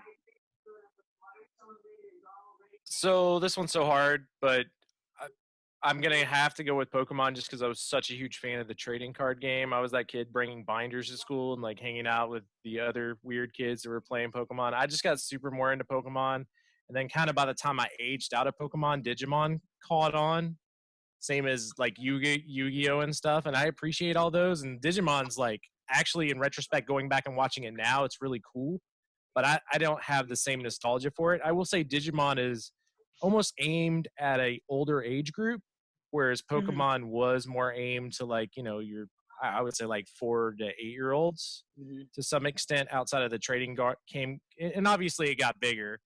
And then you throw like the Pokemon video games in there and they're just great. Like Pokemon Red, Blue, Yellow. Like I played all of those to death. Even Sun and Moon I played recently. So I have to go with Pokemon. That's just what I have to go with. But I will say Digimon is good, and I like Digimon. I'm not one of those guys that's just like anti-Digimon because I was a Pokemon fan. Yeah, I will say this one was really tough for me. I've always been Team Digimon. It was cooler. It was cooler to see. Like, I hated the idea that that to evolve, it was like in Pokemon, some evolved, some didn't. Pikachu just was like, I ain't gonna do it. Like everybody else was, and then they can't. Pikachu was just sitting there like, no. Go ahead, T, I'm sorry. No, I was gonna say, and they couldn't go back. Right. They couldn't go back. That was the great thing about Digimon. They can go back. I hated that about Pokemon, that they couldn't go back. And what I loved about Digimon was the journey of it, to where it was you had to get to a certain point of growth within oneself to evolve. Like, it wasn't just like, yeah, all right, let me get big real quick. It was like, no, it was part of the journey. Like, he had to find the inner strength in him to be able to digivolve, not just evolve, digivolve. And I love that. But the only caveat I give to where it's going to be almost impossible for me to take Digimon is there's not one scene in Digimon that's better than watching Pokemon, the movie, the one that came out in the 90s. Seeing all the Pokemon turn to stone and Ash hug Pikachu and cry and have the one glory tear come down and have that be a Pikachu. And then when you see Ash and all the Pokemon kind of like really bad in a badass way, like walking towards Mewtwo, it always gives me chills just thinking about that. And I'm like, that is such like a boss move. Like Digimon is great, Garurumon, Garurumon, but then you kind of go, but did they have a moment to where they held someone and they cried and then they woke up and then they were like trotting towards the back? They don't. So that's like the one edge I give. And I think when my mom's house flooded when I lived in Virginia, that was when I lost my my Mewtwo card. I had my Mewtwo card that I got. That I kept it in such good condition. My brother would collect sports cards, and I had the Pokemon cards. And he always used to look down on me like, ugh, peasant. And I'm like, they're going to be worth more than your sports cards, trust me. The guys you think that are good now, they're not really going to be that good later. These cards will forever be good. Pokemon age well. I, Chris, quite like you, played all the games. I actually have the more recent games for the Switch. That's how devoted I am to Pokemon. Digimon faced the same thing that Gargoyles did. It just didn't age well as it progressed, and there just wasn't a calling for it. Like, there weren't people clamoring for more Digimon. Pokemon didn't care if you wanted them there or not. They were just going to give you season after season after season after season. So I got a quick question for you. As a fellow Pokemon collector, how many Burger King meals did you get to get the gold cards inside the little Pokeball? Can I be honest with you? My aunt signed me up when I was about 4 they stopped this generations ago, where it was the Burger King Club. So every birthday, you would get a free Happy Meal. So when I would get mine, the prize would be whatever is the big thing at the moment. And I got the thing from Burger King for Pokemon. And I think if I still have a few upstairs, I'll put it in the group chat and show you guys. But those meant everything to me, legit everything.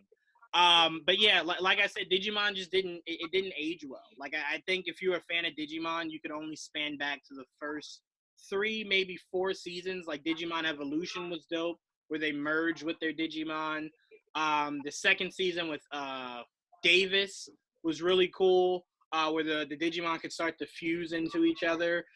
So there were like some really cool seasons of Digimon, but to me, Pokemon started to become boring when it became Lord of the Rings, where it was like, all right, Ash is walking all the time. Like, you have meetings of flying characters, and I'm just watching you walk town to town to town to town. Juwan's having a Clerks 2 moment right now. It did get a little annoying just seeing them walk all the time. But yeah, I mean, it got a little repetitive. You know, seeing Ash in every season, I think, is what I started to hate. I'm like, there's no other main characters that you could have. It's just Ash and whoever he decides to be friends with. So that bugged me a lot. But I'm gonna have to go. Unfortunately, I'm gonna let all my Digimon friends down. I'm gonna have to go Pokemon. That one scene. I'm sorry, Tia. That one scene from the movie. That's the trump card. That is a boss move. It makes me as sad as seeing Chucky dance without a mom. That's how sad that moment is. The Butterfree moment was that too. Say it again? Where Ash had to let go of Butterfree. Oh yeah. Oh, or So what about when Ash thought Charmander was gonna die because the flame went out on him? Yes. Oh. Yeah. Come on, Tia. I'm sorry. Digimon ain't got. Or what that. about? Go ahead. What about when he told Pikachu to go live with all the other Pikachus? Oh yeah. No, I can't even put that. I can't put that over when Pikachu was getting waxed, and Ash is like, "Yo, if you would evolve, you would wax him." And Pikachu was like, "Nah, man, I got it. He was stubborn. He was Pikachu went out there and waxed them. So sorry, Tia. Digimon just ain't got moments like that. I'm sorry. I want to welcome in Dan. What's going on, Dan? Hey everybody, how's it going? Thanks Good, man. Are you hearing the conversation? What you going with, Pokemon or Digimon? I collected Pokemon cards when I was a kid. I don't have them anymore. My mom threw them all out because I think I was not behaving myself. And I had some pretty good cards in there. I didn't have a Charizard, but I had an Alakazam. I can't. I had a Lapras. I don't remember if that was holographic or not. I can't remember, but I used to have that. That was my show. I never watched Digimon, unfortunately, because I just felt like it was copying off Pokemon. I was like, I only have enough room in my heart for one tiny pocket-sized monster show, and that's Pokemon that came through. Yeah, Dan's totally the whole Titanic, where it's like 2 people could fit on there, but Dan's like, no, get off. I only have room for one. Only one could be saved. Only one could. There can only be one. Yeah, it's a to me it's a tougher battle.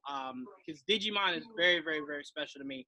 I was one of the only kids in it was elementary school, I think it was, or maybe towards like the beginning of middle school. Everyone was talking about Pokemon. I showed up with like a Digivice, and they were looking at me like I was a foreign kid, like, who has that? And I'm like, I do. I got a Digivice.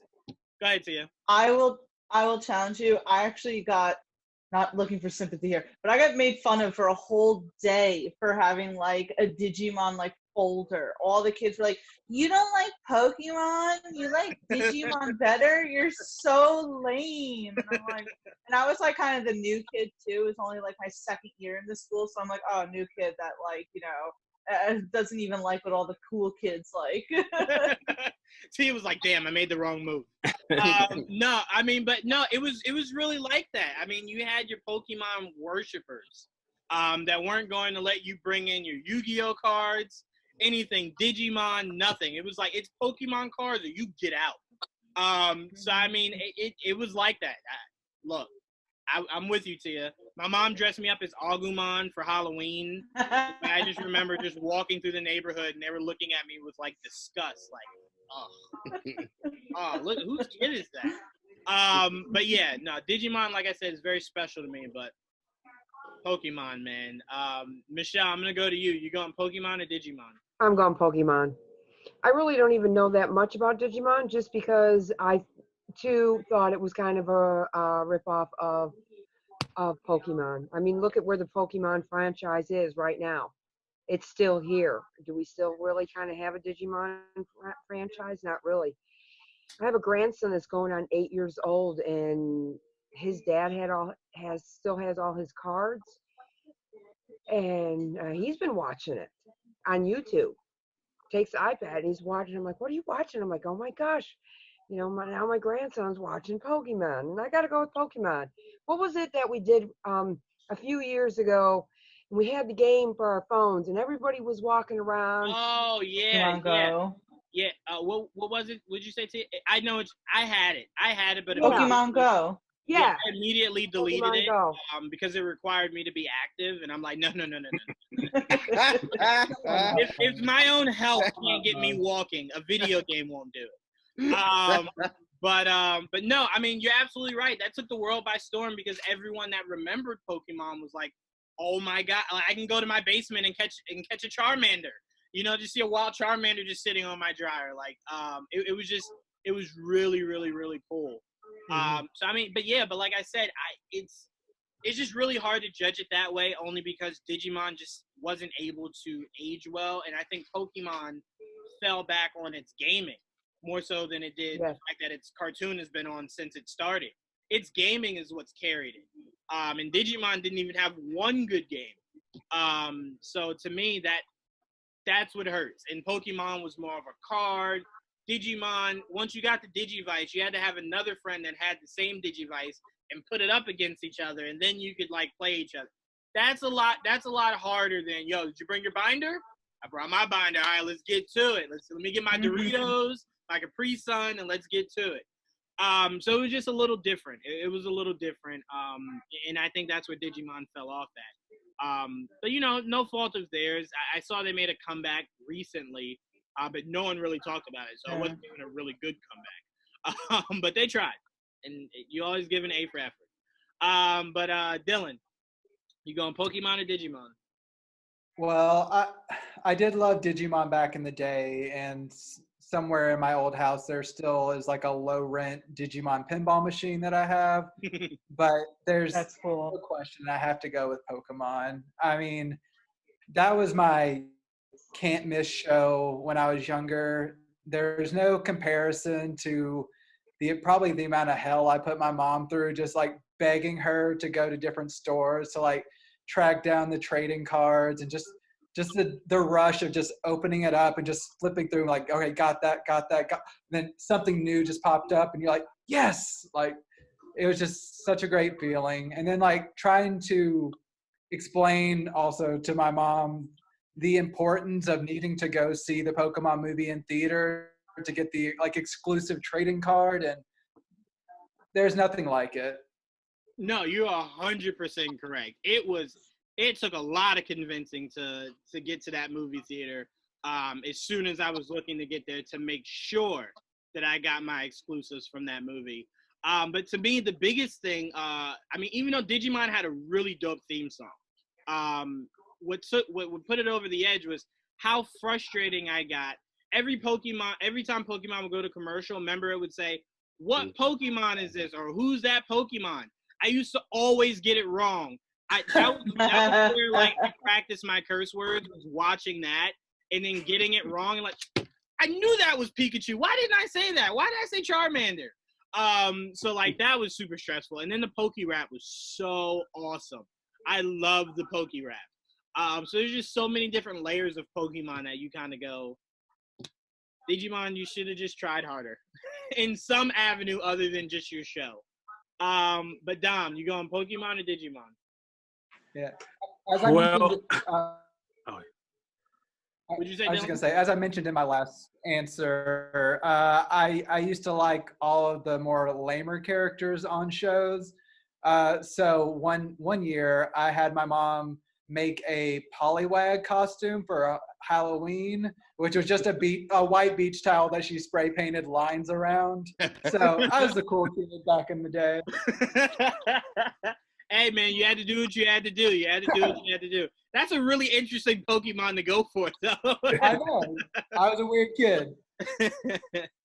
Dom, you going Pokemon or Digimon? Well, here I might be somewhat of an outlier. I follow them both equally, which was not really that much. If you looked at my toys, I definitely had more Pokemon stuff, and I think it's probably because it was more readily available, because it was the more popular franchise. However, I didn't have the word cute in my vocabulary back then, which I think is why Pokemon has lasted so long, because they're cute. I was like, hey, that's cool. And Digimon looked cool. The characters looked cool. I liked the draw. They're a lot more fun to draw, a lot more challenging.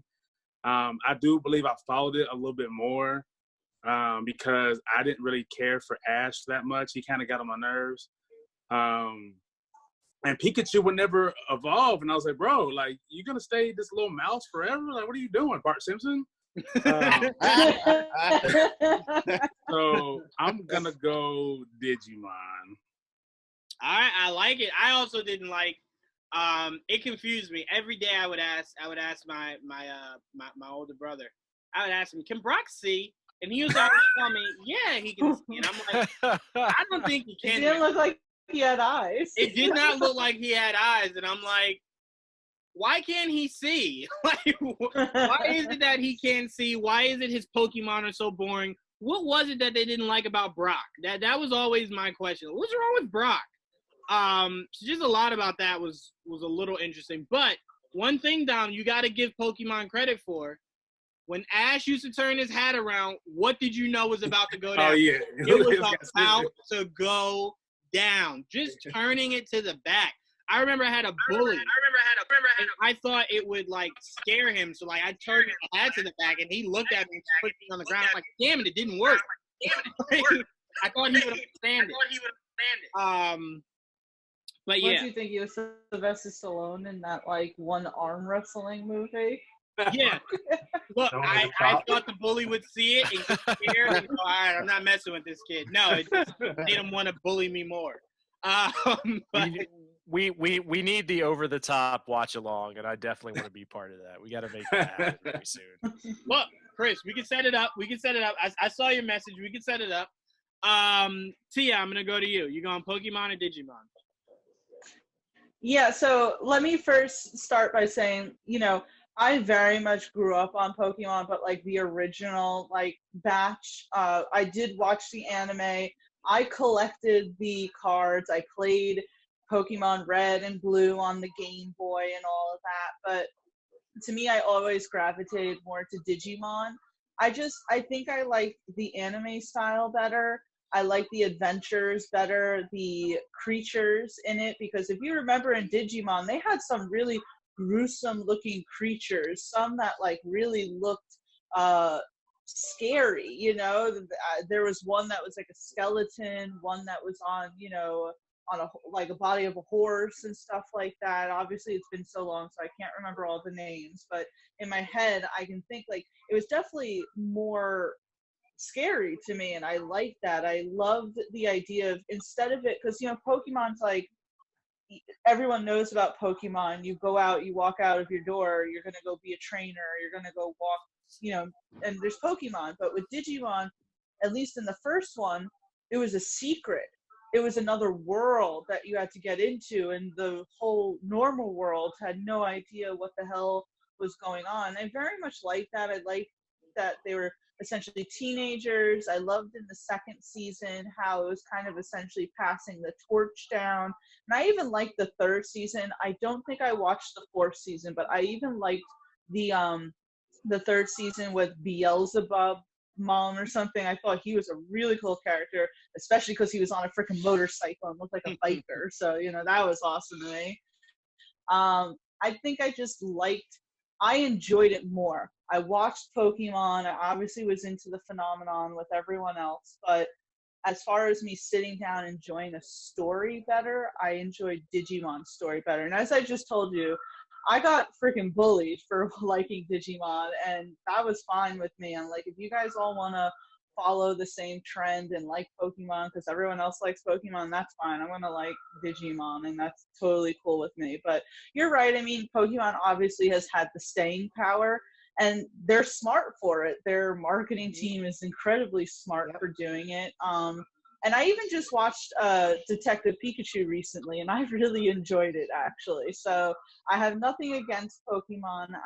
If we're talking about back in the day, Tia, what she preferred to watch, definitely Digimon. It's funny you say that, because I actually pitched the idea for a live-action Digimon movie to be kind of like Detective Pikachu, but instead it's having a human into the world of Digimon and having these Digimon have like somewhat of comedic actors do the voices for some of the characters, and have it be a little bit over the top but still visually really cool. And like when I heard about Detective Pikachu, I'm like, God damn it! Like that's it. That's it. And obviously, so good. You know, but that to me, they took your idea. I mean, but that to me is perfect, and I think Digimon to a smaller degree could still do something like that, because it does lend more comically than I thought Pokemon ever would, because Digimon has a lot more to play with, because like you said, it is secret. So then you think, well, what happens when a human or a few humans step foot into, like I was always thinking like college kids step foot into the Digi world, and now it's like, where the hell am I? You know, and then they stumble across little babies, and then they grow, whatever. Go ahead. No, I'm sorry. And I was going to say, I mean, it would also serious, though, like with War Grumon and Dark War Grumon and the gears and everything. I mean, there definitely was that serious element to it. And don't forget, Digimon also had a movie, and I kind of liked the movie as well. It was okay. It didn't have a cry that was with Pikachu. Yeah, I mean the Pokemon movie was great, like especially, and I was talking about this when my boyfriend and I were watching Detective Pikachu, like how Mewtwo kind of then had this moment where he saw them all. Like, come on, how sad is it? Like the Pikachu's just slapping each other. Yeah. No, I'm completely with you. That movie stands the test of time. They even did like a revamped version of it that came out, I think this year. It felt like it lacked a little bit. I just like the original animation of that Pokemon, the original Pokemon movie. So seeing a more modern style of it just didn't really do anything for me. But all right, AJ, round this out, man. We got just a few more before we end this. Your thoughts, Pokemon and Digimon? I'm just gonna make this easy. It's Pokemon. I watched both Digimon and Pokemon at the same time, but I gravitated towards Pokemon more. I can name more Pokemon than I can Digimon characters. So Digimon was good, but I didn't really care. What was that? No, go ahead. You're good. Oh, okay. So I'm gonna pick Pokemon for this one. Not a problem. All right, so Pokemon takes it. Finally, I'm on the winning side here. Feels pretty good. Feels pretty good. All right, AJ, I did this next one for you. That's why I was hoping you would be on because I know you would enjoy this one. All right, this next one is Into the Spider-Verse versus The Incredibles. Into the Spider-Verse, 110%. Well, I'll start with AJ. All right. Go ahead, AJ. Tell us why. Before Into the Spider-Verse came out, it was The Lion King that was the best animated movie for me. Until Into the Spider-Verse, I just felt like it captured. You got something to say? I'm just thinking of the numerous great animated movies that came out since 1993. That were really good. Okay. I'm just talking about American animated movies, not like Japan or anything else. I agree. I'm talking the same thing. Oh, all right. Okay. So Lion King isn't the best, but I do contend that Spider-Man is definitely top 5 for me out of overall any animated movie out there. I just think it captures Spider-Man so much better than any live action. The characters itself, I feel like, is way more fleshed out than any other character. I think out of any Disney movie, any animated movie for me. I just love Into the Spider-Verse so much, so I'm gonna choose Into the Spider-Verse. I mean, AJ. I mean, Finding Nemo. No, Lion King is better than Finding Nemo. No, but I'm saying Toy Story. Toy Story. There's been great ones since 1993. Is what I'm. So you went from 1993 to 2018. That's the gap of animation movies for you. All right, to each his own. All right. I'm going. As much as Into the Spider-Verse was a great introduction to Miles Morales to the entire world that did not know that he existed, The Incredibles did the Fantastic Four better than the Fantastic Four was able to do. And it was one of those things to where it was like I said before, it had some humor for your parent to kind of be entertained by, and the animation of it is what the kid was interested in. And Baby Jack, I am sorry. There is not one person in Into the Spider-Verse that is more than Baby Jack. Okay. Go ahead, Chris. Old, fat, divorced Peter Parker better than Baby Jack. I would put that Peter up there with Fat Thor, but Baby Jack was something special. No, was it? Wait, why did I think no, it was Dash. Okay, I was confusing myself. I love that family. I love that family. I think they ruined that franchise by doing a sequel. I think it didn't need one, and if it did, it should have been a decade sooner. You spacing it out so much, it just didn't age. The Incredibles is a really good animated movie, but I look at The Incredibles the same way I look at Monster Inc., I look at Up. They don't necessarily age that well. It's not something you rush to go back to. If you happen to see it, if it's on, you watch it, but it's never like, yeah, you know what, I feel like watching The Incredibles. So it didn't necessarily age that well. I can't speak to Into the Spider-Verse because it's still so fresh. So I feel like I'd be too in the moment if I'm like, oh, that just aged so well. It was only like a year or two ago. So I feel like I would like to let it flesh out a little bit more, give it at least 5 to 10 years, see how well it ages. But Incredibles was so special to me. I loved everything about it. I love the family aspect. I then, again, loved the aspect of the Fantastic Four that it seemed like it was kind of playing off of. It was just a really, really, really well done. I loved how superheroes were like exiled. You can't be a superhero anymore. And seeing how they had to be a regular family and stay out of the spotlight. You can't you can't run really fast if you do track. You had to just dial it back some. Kind of like AJ, how Peter was saying in Civil War. Like, you learn that you can't do things that you used to do. Like, if I didn't play football then, I can't play football now. It would be cheating if I did it now. So seeing Dash try to get through life with speed and doing track, trying not to outgun everybody was so amazing. Seeing Violet go through being a teenager where she legit could just completely disappear from everybody and just be in her own world was really, really, really interesting. And to see the biggest thing, to see how they always say you don't meet your heroes. Seeing how the main villain legit popularized the idea of that. It's not always great meeting your heroes. Sometimes they're kind of sucky. And to see how, just one moment birthed your villain.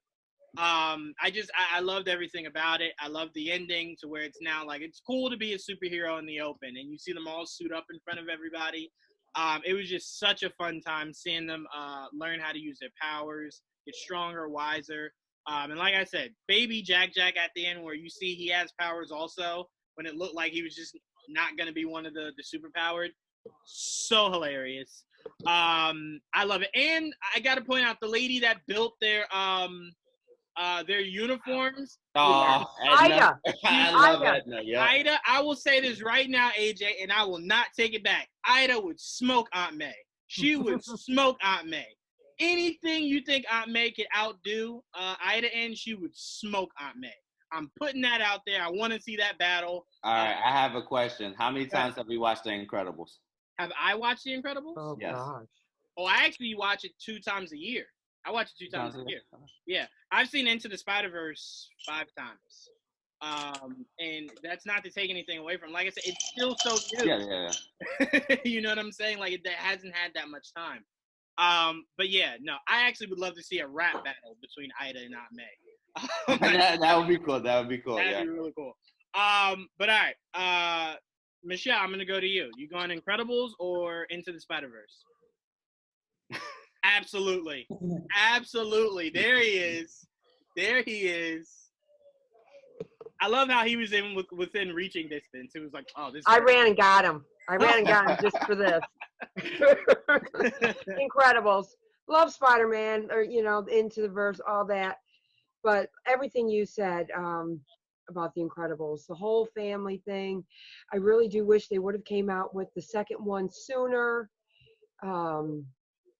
Then maybe it would have, I don't know if it would have done better, but I thought they waited too long for that. But yeah, I'll watch Incredibles anytime, over and over. And the husband and I, we kind of feel like, he's Mr. Incredible and I'm this, give me your name. Wow. I know, I'm drawing a blank. Hold on. Yes. Keep talking. I'm going to look it up. Something with Elastigirl. That is, wait, hold on. That is a shame that you don't remember a name. I guarantee I know it is. Elastigirl. Elastigirl. Because, mom's always getting stretched from here to there to here to there to do all this or that. And that, yeah, Incredibles, hands down. I love, and I'm just a really, really huge Pixar fan. Yeah. I waited in line for 3 hours to get my picture taken with Mike and Sully years ago. So, yeah. Yeah, no, I'm completely with you on that. AJ, really quickly, without looking at anything, what was the name of the chick that was on the robot? Wait, what? The chick that was on the robot? I don't remember her name. No. All right, so then don't judge me. Okay, thank you. All right, you proved my point. Thank you. Did you look it up before you asked? No, I didn't look. I was going to look up No, Elastigirl. I was wondering, just so you can tell me the name of her. Oh, no, I didn't look it up. I was just going to, you could have said anything, and I was, oh, okay. Let's see. But no, Chris, I'm going to go to you. We got 2 for Incredibles, 1 for Into the Spider-Verse. Which way are you leaning?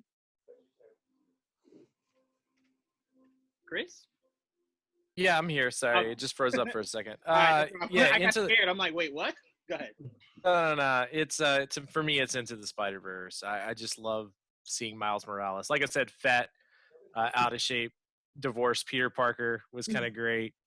There's a lot of things I love about that movie. Incredibles I've only seen 1 time, but I did really enjoy it, but it was a long time ago. So there's that. And then Into the Spider-Verse, more in my wheelhouse. I liked it a lot. And I have nothing against it. I love animated films. Toy Story 3, I put on our Grammy nominations that Dane and I did of things that were really great this year. So, like, it's not that. It's just I've only seen it once. I really liked it, but Into the Spider-Verse was kind of mind-blowing to me. And I kind of put that up there as far as animated comic films. That's up there for me with Mask of the Phantasm. And it's taken a long-ass time to get there. for animated comic movies. So that one has a special place in I my would say heart. Mask Red of Hood- Phantasm is always Under going to be the my Red Hood favorite. was a good one too. Under the Red Hood is good too. I was just about to say, Chris, not today. We won't get into it now, but we will get into why I think Under the Red Hood is 1,000 times better than Dark Knight Returns Part 1 and Part 2 as well. Those are iconic. I put those on a whole nother levels. Those are on a whole nother Mask of the Phantasm was an original story. That's what I will say about it, and that's what makes it so damn fun. And as a kid seeing that and nothing else coming out like that as far as comic book movies go, being able to pick up that shell case VHS, which I have over here. I'll pull it out here in a second. Just an absolute incredible moment in my childhood. And this movie gave me that same feeling as watching Mask of the Phantasm. So I absolutely loved it. I got to put it above Incredibles, even though I do think Incredibles was a great film. I will say that with Into the Spider-Verse, it made more people like Miles than the comic books. In the comic books, no one liked Miles. But once Into the Spider-Verse, everybody started loving them even more. Well, that's why I always I liked Miles quite a bit beforehand. Not to be cool before everybody else, but I did. I always had the conversation with Joel that I don't think comic books age well. I really don't. I think what now gets people interested in things are television shows or cartoons or video games. You know, I was telling Joel earlier today, like, since we know Spawn isn't happening right now because Todd McFarlane's an idiot, what they should do is do like Mortal Kombat just did with their animated movie. That was really freaking good, by the way. Do an animated Spawn movie to where it's edgier, and then get people more familiar with who that is. Same thing with I just lost my train of thought, but that was what I thought was important about Into the Spider-Verse, is because there were so many people that were like, who's this new character Miles? And I'm like, no, he's been here for forever. Like, you're new to Miles, but he's not new to you. He shouldn't be new to you, rather. But what I also loved about that movie was we did see, and spoiler alert for anyone who didn't see it, cover your ears. But we did see that a version of Peter did die. We know in the comics, Miles came once Peter died. And what I liked about this was it made a universe where Peter was still there. Because I remember telling everyone there could be a Miles Morales in the MCU with Peter. Peter does not have to die or disappear or go away. You can have both. And what I thought would be awesome is if Feige were to talk Sony into building a Spider-Verse with Miles while they were able to keep Peter, and then just do crossovers. That way you have a Spider-Man on both sides. Everyone's happy. Miles can be an up-and-coming, either fully Hispanic kid or an up-and-coming mixed kid. Who would you have as Miles? I don't know, because I honestly want him to be full Hispanic. Only because Hispanics don't really have that much, to pull from. Yeah. As far as comic book characters, so it's like make them fully Hispanic. Only because we've never really seen it, and a lot of people don't even know that his mom's Hispanic. They look at Miles like, oh, he's black. Kinda. You're halfway there. So I think representation is important. So to make Miles 100% Hispanic would be something culturally important. So that's because, of course, everyone's like, they want Caleb McLaughlin. And it's like, yes, he would be awesome. He's right around the same age as Tom Holland. He kind of even looks like Miles a little bit from the Ultimates. But I would have Shameik Moore instead of him. He's too old. We can have an older Miles. I mean, before that, wasn't it Childish Gambino? Yeah, it was. Right. No, but he was in the animated. Sony was actually after Andrew Garfield, after their emails leaked. They were actually thinking about doing Childish Gambino as Peter, not Miles, as like a black version of Spider-Man. And when that leak came out, people went bananas. Like, what? No. So then that's when it really started to heighten Miles, because it was like, well, he could be Miles. Not Peter, though. But no, I mean, I don't have any arguments against you and AJ. Into the Spider-Verse was very important. I actually think, there it is. I actually think, AJ, to your point, there's not one scene in The Incredibles that was more impactful than Miles on the side of the building, taking the leap of faith, believing in himself, hearing his father, hearing Aunt May and Peter, and then taking that leap. I get chills every time I see that scene where he takes the leap of faith. It's beautifully written. It's beautifully done. I will argue the scene before that is even better, where you see Peter talk to Miles to get him to activate his powers. I feel like that was even more impactful because without that scene, you wouldn't have that leap of faith scene. That's true, but the leap of faith scene, it's more than just him taking that leap. It's the music that hit. It's the ambiance that hit, how colorful the city was, that you didn't really get a good enough aspect of throughout the movie. It was beautiful at night. And then seeing Aunt May tell him, like, hey, I think these web shooters will fit you just perfect. And him seeing the Spider-Man costume and then spray painting over it to make it his own. So much about that was beautiful. I'm getting chills just talking about it, so I'm going to pass it on. Tom, Into the Spider-Verse or Incredibles? So this one was actually an easy one for me. I'm going to go Into the Spider-Verse. It's a movie that, like, I wasn't able to see it in theaters, but once I saw it, I was really mad that I hadn't seen it in theaters.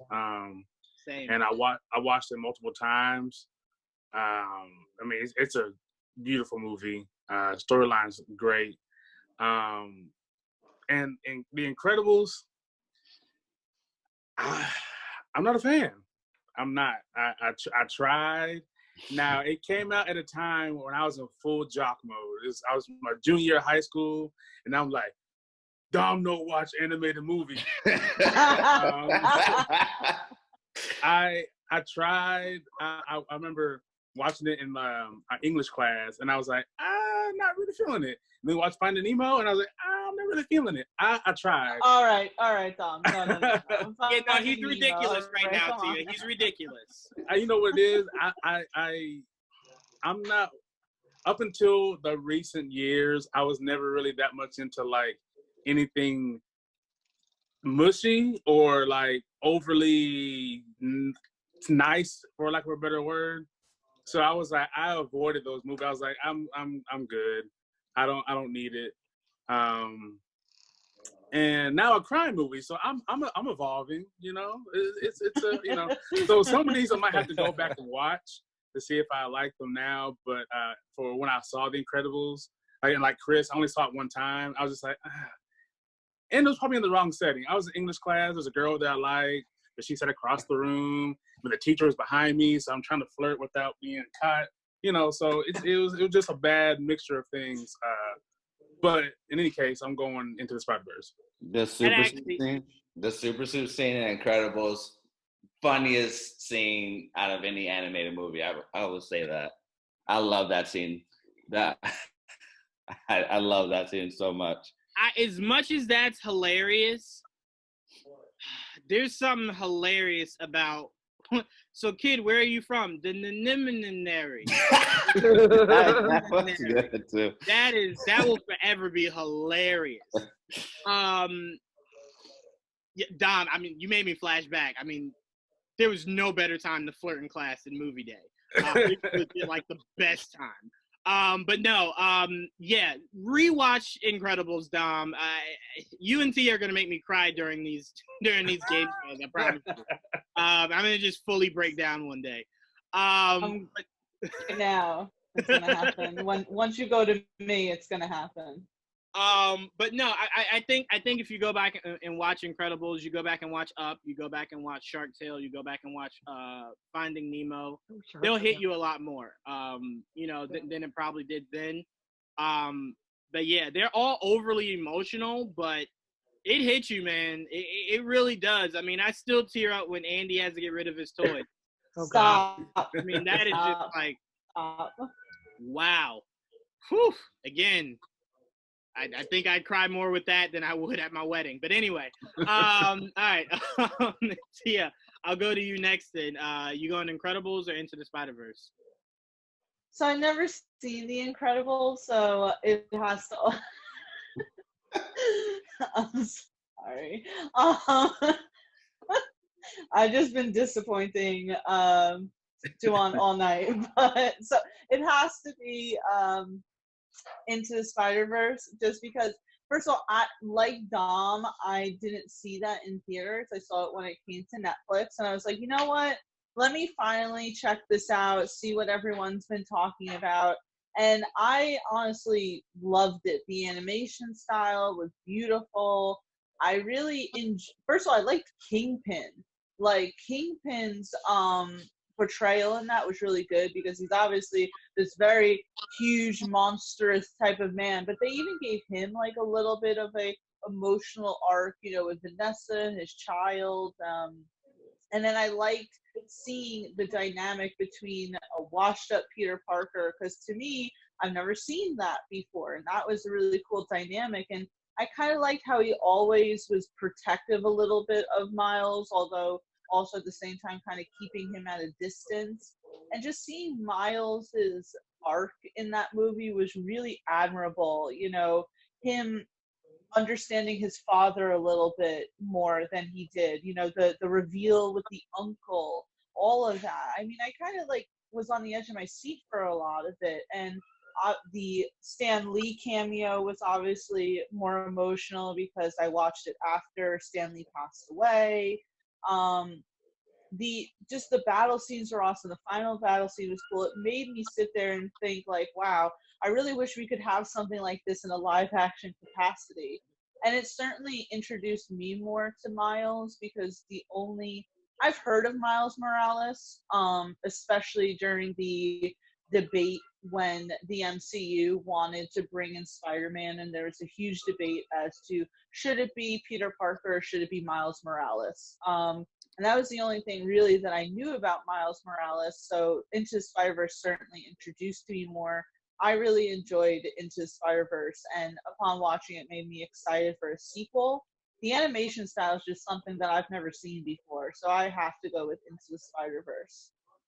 I will say Into the Spider-Verse, having two different voices for Peter Parker was really dope. Chris Pine for one. The other guy I know is a new girl. I can't remember his actual name. Having him be the other Peter. And then it had, I voted as one of the greatest end credit scenes ever, both live action and cartoon. Having Oscar Isaac be your Spider-Man 2099 was like the dopest thing ever. So I mean, there were so many liberties those guys took with the animation movie that you just could never take in the live action, because you have to build continuity. If it comes later on in the timeline, it has to flow into what came before it. This was able to just create its own thing. So you had so many liberties, so many freedoms, and they actually made Miles cooler than he is in the comics. Like I fell in love with Miles after that movie. So they did a lot of great things with that movie. And I also loved like kind of seeing them all, like, because obviously we see through Miles him discovering his powers, and he can sense everything, and that freaks him out, and he's sticking to everything. And then kind of hearing it from the others where they're like, oh, did you stick to things a lot, you know, when you first, oh, okay, yeah, us too, that happened as well. I loved, Spider-Gwen. I thought she was really cool. And I had that suspicion when I first was watching. I'm like, she's also into the loop, you know. I just really liked it. I thought it was really well done. And like Dom, was kind of mad at myself for not seeing in theaters because I saw it so much later than everyone else. And I was like, damn, I really missed like out on this hype. Yeah, I didn't see it in theaters either. I didn't trust Sony. Even when the reviews came out, I was like, this is actually really good. I'm like, yeah, 3 times in theaters. I'm like, it's still Sony. So I actually caught it. I ripped it online not long after it came out of the theaters, and I was like, I should have saw this in theaters. But you know, I'm just glad I saw it. I'm glad I actually gave it a chance and finally saw it. It was beautiful. Dylan, Incredibles or Into the Spider-Verse? This is a tough one for me because Incredibles is one of my favorite Pixar films, but I have to go with Into the Spider-Verse.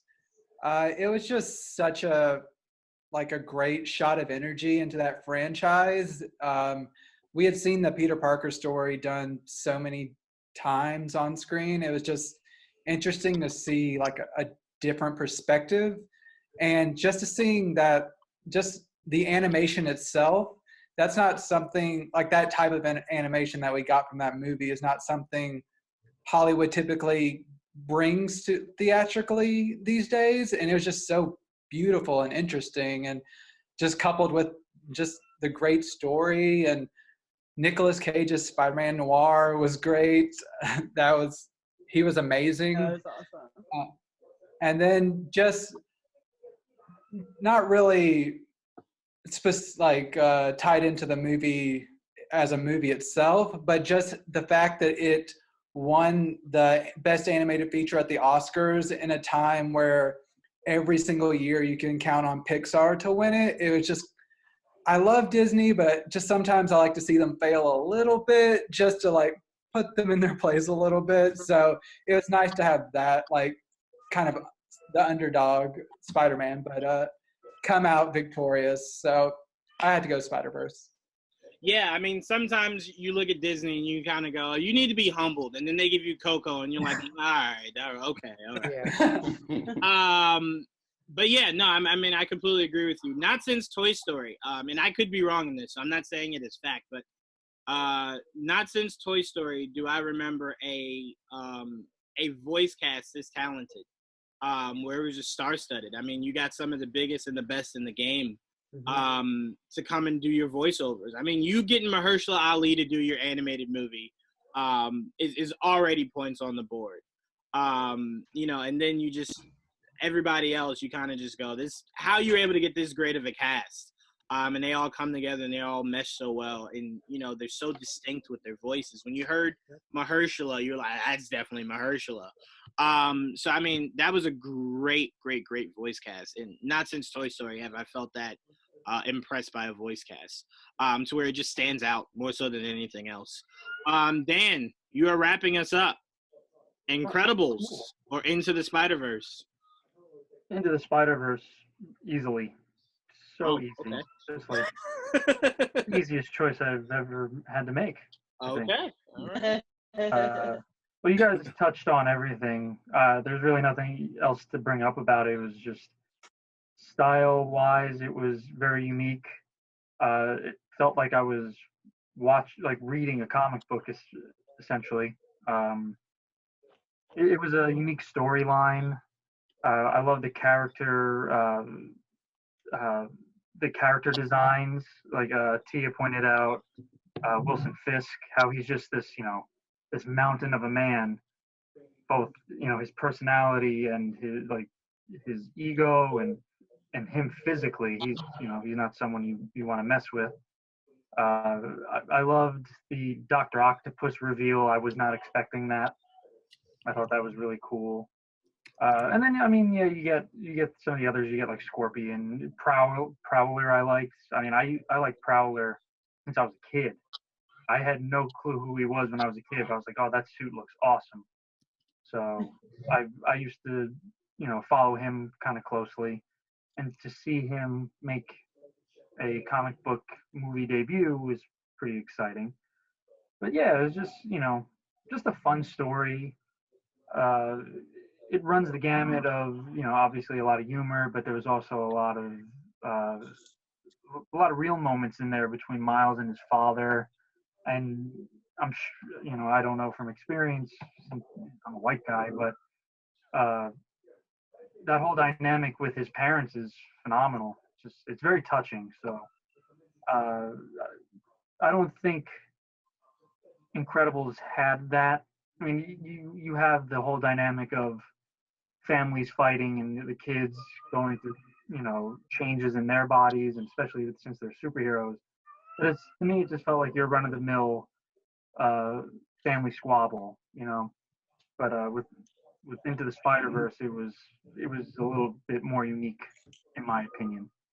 So, yeah, just 100% Spider-Verse.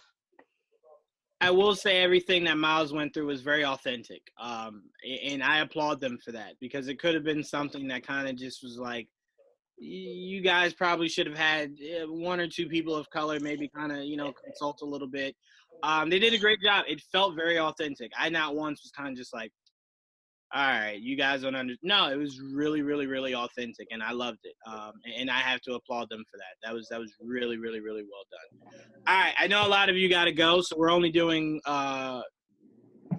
actually, no, we'll do one more. We'll just do one more and we'll wrap it up at that. I'll make it a really good one. I'll save the other excellent one that I had for the next time we do it. All right, so for this last one, better fight scene. Tia, not movie, because I know what you're going to say to one of these fight scenes. Not movie, just the fight scene. We are going Bucky versus Cap on the street. Only their hand-to-hand battle, not the whole Bucky on the highway pulling the steering wheel out. Just when they were fighting hand-to-hand on the street versus the warehouse scene. How did I know you were gonna do that? I was like, because it's the greatest fight scene ever created, Tia. Nothing's ever going to be better than that. Ever. All right.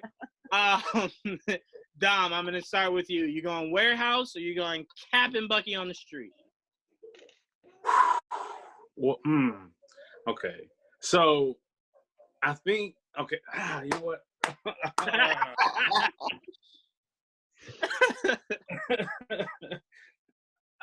I think I'm gonna go. Oh shit! I'm gonna go the warehouse scene, but I want to apply that fight scene with Bucky and Cap because the way they did the cinematography for that scene, and he's like dropping the knife and catching it, and it looked great. But just the pure like raw physicality of that warehouse scene, and bodies bending crazy ways, and it's like no holds barred. Like, I came here to do Batman things. This ain't no like, I got you, you're going to jail. He's like, nah, I'm about to kick your ass. That's what I'm about to do. I'm gonna go to warehouse scene. Yeah, what I loved most about it was not even the brutality of it. What I loved most was that it felt like Batman, to where they heard a noise and everyone's like gathering up with their guns, and Batman, you know, they're looking above. Batman comes from underneath. He's using his gadgets. I freaking loved it. It felt like Batman. And then when he goes, I will kill her, and he's like, I know. And then he blows him up. I'm like, that's Batman. That is Batman. Maybe not to what a lot of people would like their Batman to be, but I don't mind my Batman taking a knife and putting it in your shoulder. You know, sometimes you got to do what you got to do. You know, my Batman likes to break a few bones. You know, what's wrong with that? Sure. Chris, I'll go to you next. What we were doing, this is our last one, and then we're ending it on this one. I'm going better fight scene. Cap versus Bucky on the street, just that moment of those two with the hand-to-hand versus the Batman warehouse scene in BVS. I got to go with the Batman warehouse scene, but I'm a sucker for Batman. So, I mean, I love Cap too, but sucker for Batman. Sorry, I had to bail. My wife spilled water on her laptop, so I had to take it apart and start drying it immediately. Oh, yikes. So yes. That needed immediate attention. So I got to go deal with that. Apologies for having to bail, guys. But I thank you guys so much for having me. I had a whole lot of fun. Absolutely. Make sure you guys check out Chris on Skates to Throats. Amazing, amazing, amazing show. New episode will be up this weekend, right? Yeah, we have one this weekend, and also Wrestling Geeks Alliance will post up this weekend. So two shows. If you're into wrestling or hockey. Sometimes hockey is a blend of both. So make sure you guys check Chris out. Two awesome shows. Appreciate it, Chris. All right. Sorry, guys. So we got 3 so far for Batman's warehouse scene. We got 3 for him. All right, Dylan, I'm going to go to you next. I'm hoping your shirt will lend to your bias a little bit. I'm hoping. But where are you going? Batman warehouse scene or Cap versus Bucky? This is hard for me because I haven't seen either since I saw it in theaters. But from what I remember, I think, and from hearing you guys talk, it really helps. So I think the brutality of the warehouse scene has to win out for me. I'm not sure how much detail I can go in, but I just know that, like, just the fact that is like no holds barred, just going for it. I mean, Cap and Bucky, I mean, that's an iconic scene, and just the dynamic between those two. I mean, it was great finally seeing Batman and Superman really going at it on screen, but then just the emotion behind Bucky and Cap, like from First Avenger, just getting to see their whole relationship on that lended a lot of like emotion to that scene, but just for sheer like best fight scene, I guess I gotta have to go with the warehouse scene. And I do want to mention the reason why, because I know some people are gonna say, well, why didn't you open it up to the whole scene? And it's because if you do that, because too many people, if I said the whole scene, too many people would add in the Martha scene to the warehouse scene, because it legit leads right into it. It's right after Batman's like, I'll take care of your mom, you go get Lex. And I don't want people associating that with this. Separate it. It's just about that fight scene. And with Cap, I think it's a little unfair, because if you go from when he stops them on the highway all the way to when they get captured, it's like, all right, that's not fair. That's just like boom, boom, boom, boom, boom, great action, great action, great action. I wanted to kind of circle into the defining moment of that entire sequence, and that was when Cap versus Bucky. Bucky kind of like throws Cap. Cap takes off the mask, and he's like, Bucky? And he's like, who? And then you kind of see Cap and his team be taken down. So that is the most important scene of the entire sequence. So I kind of wanted to reduce it down to kind of give everybody a better idea. Because, of course, when you think about Bucky being strong enough to rip a steering wheel out of your car, you kind of go, well, that has to win, right? So you kind of want to shrink it down a little bit and kind of focus in on the meat of that battle, and that would be Cap versus Bucky. The choreography, to lend to what you were saying, Dom, was beautiful. And if you see the behind the scenes of I don't know why I was going to say Steve Carell. That's not who was in it. Sebastian Stan and Chris Evans, you see the behind the scenes of them actually practicing that with each other. It kind of makes you even more excited about that scene, knowing that it wasn't just like some stunt guys that came in and was like, oh, we do it, and you just put the faces. No, those guys worked really hard to kind of get that going with each other, and it's like poetry to see it kind of like play out. It's beautiful. Michelle, I'll go to you next. You going Cap versus Bucky or the warehouse scene? I don't know, because first I'm going one way, and then one of y'all says something. Then you just said, because the Bucky and Cap, that's just the choreography that went into what they did to go through to research to practice that is amazing. But if you want overall fighting, you kind of have to you kind of bounce back to the warehouse. And I mean, you think about it, Yeah. you're like Batman got shot in the head. Batman Right. put a grenade in a room to let a guy blow up. He stuck a knife in the guy.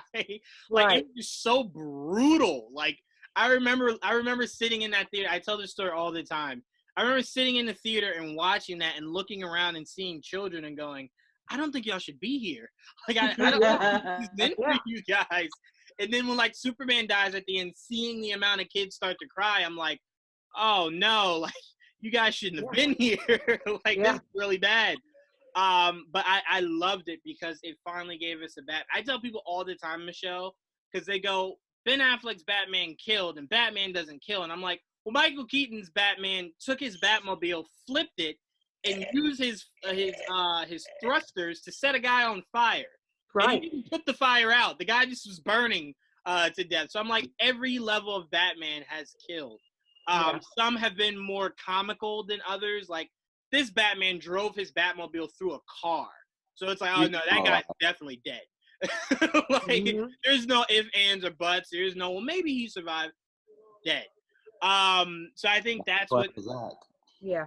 I don't ever listen to Zach any day. I don't ever listen to Zach. Tia, I'm gonna go to you because it's been unanimous so far. That's fine. Are you gonna sway it now, Tia? Are you going Cap and Bucky, or are you going warehouse scene?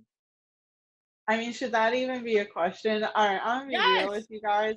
I have no idea what you guys talk about when you talk about the warehouse scene, because I have now watched Batman versus Superman twice, and I swear to God, I don't see anything that, like, you guys make it seem like it's the Sistine Chapel of fights, and I swear that movie's so boring to me that I have no idea what you're talking about. Like, I have no idea what warehouse scene you're talking about because to me nothing like that stood out. So, but yeah, so obviously it's going to be the Cap versus Bucky scene because and I know that, you know what, I'm not going to mention in the Captain America: The Winter Soldier because it's not about the movie, it's about that scene.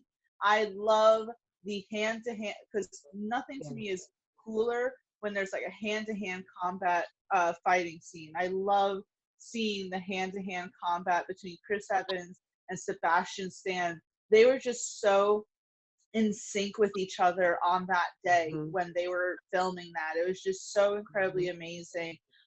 Just seeing them go back and forth, and I love that. It's exhilarating to me just seeing them go through that. So I mean, when you're first watching that, first of all, it's like you know who that is, so you're just waiting for the moment that Cap, finally, like, is he gonna find out in this moment that the person that he's fighting hand to hand with is his best friend? Is Bucky actually going to shank Cap in this moment?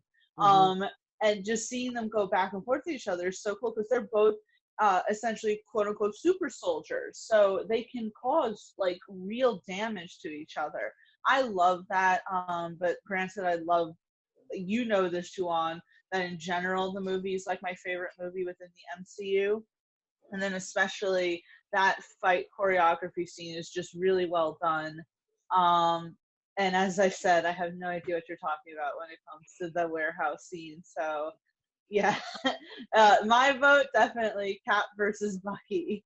I swear, the other day I tried watching it, Juwan. It was on cable TV, and I was like, you know what? Let me give it the old college try and rewatch it for my friend Juwan and see maybe if I'm just wrong about this. And I was like, oh my God, there's more. See, the problem is you watched the whole movie, you just didn't watch that specific scene. Yeah, probably. I will tell to you this for the 90 millionth time. I will never argue that it is not the best movie. I will argue the best Batman came from that movie. That's where we separate. I will never tell you that's the greatest superhero movie ever. I told you as soon as I saw Civil War in that same year, I was like, God damn it. I knew it. I knew Marvel was going to have a better versus movie. And I was so out on a ledge by saying BVS was going to shatter records. It was going to blow Civil War out of the water. And I'm just sitting there in that theater. He only says this because I'm on right now. If I wasn't on and there was only BVS supporters here, he'd be like, greatest movie ever, cinematic, beautiful. No, Kanan believes that. Kanan believes that. I don't believe that. I do believe the best Batman came from that movie. I will always believe that. Even if Robert Pattinson's amazing, I would still say Ben Affleck is my Batman. That warehouse scene, it stands out because it's something we've never seen from Batman. I think you need to find a YouTube clip and just send it to me because I swear to God I have no idea what you're talking about. I'm like, I never saw anything spectacular from that movie. See, go ahead, Dom. No, I was gonna say there is one thing that Tia forgot about that Cap scene because I just watched it, and that was a really good shot. Was where Bucky flips Cap, takes the shield, beating him up with the shield, and then he holds the shield, right in front of his face. You get the still shot of Bucky with the shield before he throws it at Cap's head. So that does kind of help her case a little bit. Well, no, and that is amazing. You know, it's just like, because as Juwan said, we have to kind of bracket that a little bit more. So I'm trying to figure out, like, what is outside the perimeters of what Juwan had put in there. But yeah, no, Dom, you're 100% correct. That is just beautiful, like a beautiful shot between them with that whole thing. Anytime, Bucky kind of gets the shield, I feel like it's a bit of a taboo thing. And we all kind of are like, ooh, he has the shield right now. I will ask this to you before I go to Dan and AJ to wrap this up for us for this episode. How much of a Batman fan are you? Like Batman as a whole? Batman. A I don't huge know if you can see that, but Tia, there's literally a I would- tattoo on my finger of I would Batman. say I this. grew up on. Okay, go ahead. No, I have not met one Batman fan that does not praise that warehouse scene. Like I've never come across that because it's so iconic to Batman. Have you seen The Dark Knight? It's Returns, right, AJ? The animated 2-part Returns, right? Have you seen that animated movie, Tia? No, she hasn't. I told her to watch it before, but she never watched it. If you see, Where is it? Is it on DC Universe?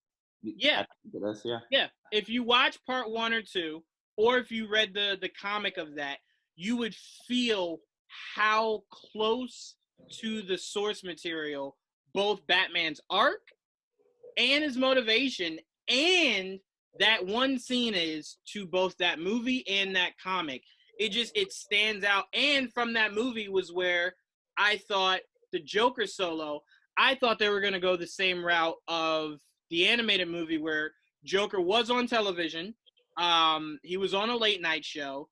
He had his goons lock the doors from the outside, and he gassed the entire room. That's where I thought the movie was going. I didn't think he was going to. Well, that's where I thought he did. I thought it was going to go in that direction as well. Wait, so you saw that part? I've seen clips from it, Wow. so I know what you're talking about because Brittany's a big fan, so she was sending me clips of it, so I know what you're talking about. I mean, listen, like again, I grew up in okay, I messaged you on in the message saying like I never saw the Spider-Man cartoon because growing up, I was more of a DC fan. I watched the Batman the animated series, I watched the Superman animated series, I watched the Justice League animated series. Batman is very near and dear to my heart. I don't know, maybe it's Ben Affleck or something. I didn't like his Batman. I'm not the biggest fan of Ben Affleck. When they first casted him, I just remember sitting there going, "Really? Really?" No, I mean, when they first casted him, I just went, I can't see it. And then I saw immediately like him start to build muscle for it. And I'm like, okay, all right, Ben. And then Zach dropped a photo of emo Ben looking down in the Batman suit. And I'm like, I kind of love that suit. Like, I love that suit. And then I saw the trailer and I'm like, that. And here's the crazier thing about Tia not liking Ben Affleck's Batman. That smirk in the scene where he's talking to Clark is iconic to the cartoon of Bruce Wayne's smirk. It's identical. It's where Zach got Ben to kind of get the motivation of that smirk and everything from. That's where he got it from. And I'm like, Tia, he's identical to the Batman the Animated Series Bruce Wayne. And I'm like, I don't see, they even have the same stature, Tia. Like everything about them are so similar. And I don't know what beef you and Ben got.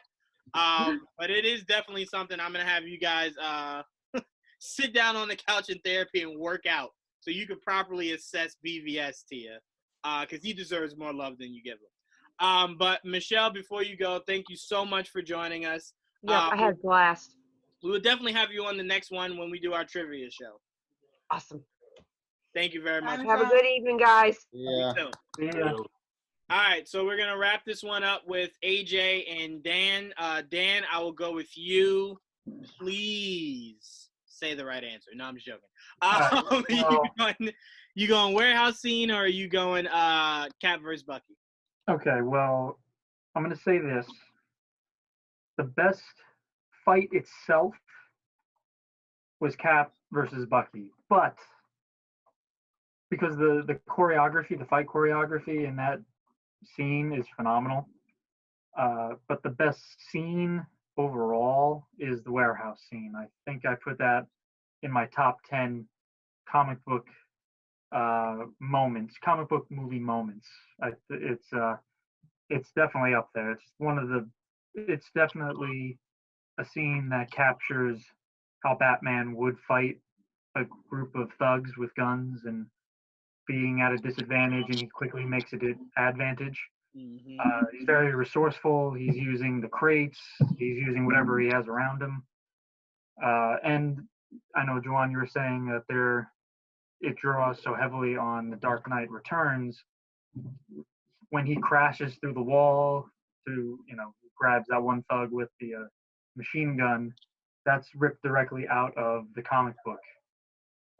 So it's fun as a fan to see that in the theater amidst all that dross that is the actual movie, and you're like, oh, I remember that panel from the comic. That's awesome. So, and like we've all said, it's not the greatest comic book movie ever, but Snyder definitely drew inspiration from The Dark Knight Returns, and it's heavily implied. And yeah, it was kind of weird to see Batman crushing guys' skulls with crates, and like, no, I don't mind him stabbing people in the shoulder. I mean, it's not deadly, it's not lethal. So I did like the brutality of it, but I think the Captain America versus Bucky fight is just much crisper. It's just a better overall fight in terms of the choreography. Someone had mentioned the way that they're fighting with the knife. He drops the knife in one hand, he catches it in the other, and it's just so smooth. It's like watching water flow. The Batman scene is just very brutal. It's very raw. It's not perfect. You know, he's kind of improvising on the fly and taking down whoever he can. Although that one part when he's got the 4 thugs around him and he's fighting 2 at a time, that was pretty boss. Do people still say boss? Yeah, no, people still say it. I know, showing my age. Yeah, I think that's the better scene. So I'm gonna go with the warehouse scene. Yeah, I will say the one thing I was disappointed in Zach about was that he didn't make it more Arkham unless Batman Begins, mainly because I think that scene would have hit a lot harder. T, I think you would have enjoyed it a little bit more if it was more so hand-to-hand, more so than just this brute of a man destroying other grown men. Well, in general, when it comes to like fight scenes, even though I love like big battle scenes, like say in Avengers Endgame, Infinity War, yada yada, I do typically like that more one-on-one, hand-to-hand combat scene, just to kind of see that it isn't all just say relying maybe on CGI, just to see it like 2 people going, you know, one-on-one with each other. Yeah, and I think if he just went a little bit more Arkham to where it was more so Batman showcasing his hand-to-hand skills, you know, it would have lent better visually. But since you kind of just saw him fight hand-to-hand for like 3 seconds and then just go, I forgot how much bigger than them I am. I'm gonna just stab guys, throw crates, you know, punch a guy's head right into the ground, blow up another guy. He remembered who he was, and then that's when he just started wrecking people. But yeah, if he went more hand to hand, I think it would have been a lot more fluid. We would have liked it a little bit more. But Dan said it perfectly. It was like watching water kind of flow, like seeing Cap and Bucky. Because like I said, seeing the choreography behind the scenes and how hard they work to get that perfect. You know how hard it is to be able to drop a knife mid-fight and catch it in the same sequence? Like, that's not easy. Someone doesn't usually give you that much time to be able to do that.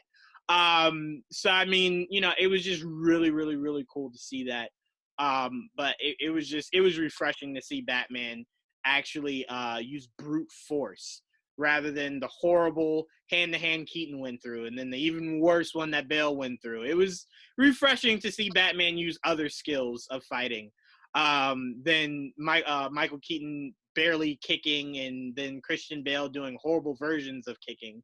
But yeah, it was just it was refreshing to see. Sorry, Tia, it was horrible. AJ, round this out. It's time for AJ. AJ, Warehouse or Cat vs. Bucky? Can I just say a tie? Nope. Nice try, though. I mean, if we're talking about just the scene itself, I think the warehouse scene is better because for me, myself, I think the choreography is much better than the Captain America choreography because it has so much more. With the Winter Soldier one, yeah, it's more smooth and it looks better. And like you guys were talking about, it felt like water when they were fighting. but with the Batman, they're thugs, so they don't really know how to fight. They're just doing random shit, while Batman is the one that's more experienced. So he has to basically guess what they're gonna do, because if it was a trained fighter like Cap and Bucky, they're more, what is it? I feel like they're more, I can't think of the word. Anyway, I just feel like the choreography for the warehouse scene had a lot more. If we're talking about the overall scene throughout the fight, I think Winter Soldier captured the fight scene emotionally more than the warehouse scene, but we're not talking about that. So I'm gonna have to go with the warehouse scene. Yeah, I mean, excuse me, like you said, it was crazy. I am surprised that you thought the choreography was better for that warehouse scene than Captain. I don't think it was smoother like you guys were talking about, but it had so much more. Like you guys were talking about the use of the crates, all his gadgets, the hand to hand, everything, all that, and especially the hand to hand where it was 4 against 1, and you just see the shot up high, and you just see them all coming at him. Yeah. I just felt like that one shot felt better, I would say, than because with the Winter Soldier fight, I think it had more cuts, and with more cuts, you can cheat a little bit. Yeah. But with that one shot with Batman and the Four Thugs, it was a continuous shot, so you can see it much better than the Winter Soldier fight. I will say it's a lot harder for people to do one shots. Like we saw Daredevil do it with the hallway scene. Daredevil pretty much did it every chance he got. But it's a really hard thing to do. John Wick, I don't even think has one shots for their action sequences. It does a lot of different. Yeah, it does. With John Wick, it was the underground scene, where I think it was John Wick 2, it was the underground scene, and then John Wick 1, it was the museum. I think it was the museum. It was a one. I don't know. That was a lot of. I felt like it was a lot of. I had to rewatch both of them. I have both of them. I'll rewatch both of them. But I want to thank you guys, Dylan, for joining us. Your first time on GVN Game Night. Yes, I kept promising. I'm finally got here. I'm glad you finally got here, man. We enjoyed having you. I want to thank Chris. I want to thank Michelle, Tia, Dom, Dan, AJ. Thank you all for joining me. This is a fun one. I tried to make this a little harder than the last one that we did. That kind of felt a little too easy. So I'm glad we had fun with this. What I'll do is next time we do this versus, I'll open it up more. Like we could do food, we could do comedy, we could do music, we could do a whole bunch of different things. I'd love to do a Skittles versus M&M's. I'm smoking M&M's. I got Skittles on deck. I'm smoking M&M's out here. M&M. Oh, no, I'd easily blow you out of the water with that. Quick fun fact. I actually pitched. I mailed this to them. Obviously, I never heard anything back. But I created a mix of the two called Skim-N-M's, to where half fruit, half chocolate. I'd never heard back from them, obviously, for good reason. But Skim-N-M's, I remember I was back in high school pitching that. Like, every project we had, I'm like, Skim-N-M's. Skim-N-M's. Like, it should happen. John was partaking in something that made him crave Skittles and M&M's combined. The cafeteria lady used to call it witchcraft. She's like, "That's witchcraft." I'm like, "What do you mean that's witchcraft?" She's like, "That's the devil." I'm like, "What?" But we used to always argue about that. But anyway, thank you guys for joining me for another episode of GVN Game Night. Like we always say, this is something we do to kind of entertain people in these tough times, and we hope that people enjoy them. We will continue this even past the quarantine. Really enjoy coming together with you guys and doing game night. AJ, I will see you for Star Wars Saturdays tomorrow. Dom, hope I see you for the music show on Sunday. Tia, we're doing a review for Push. Dan and Dylan, I will do something with you guys at some point to see you guys. But thank you, everyone, and until next time. See ya. See ya.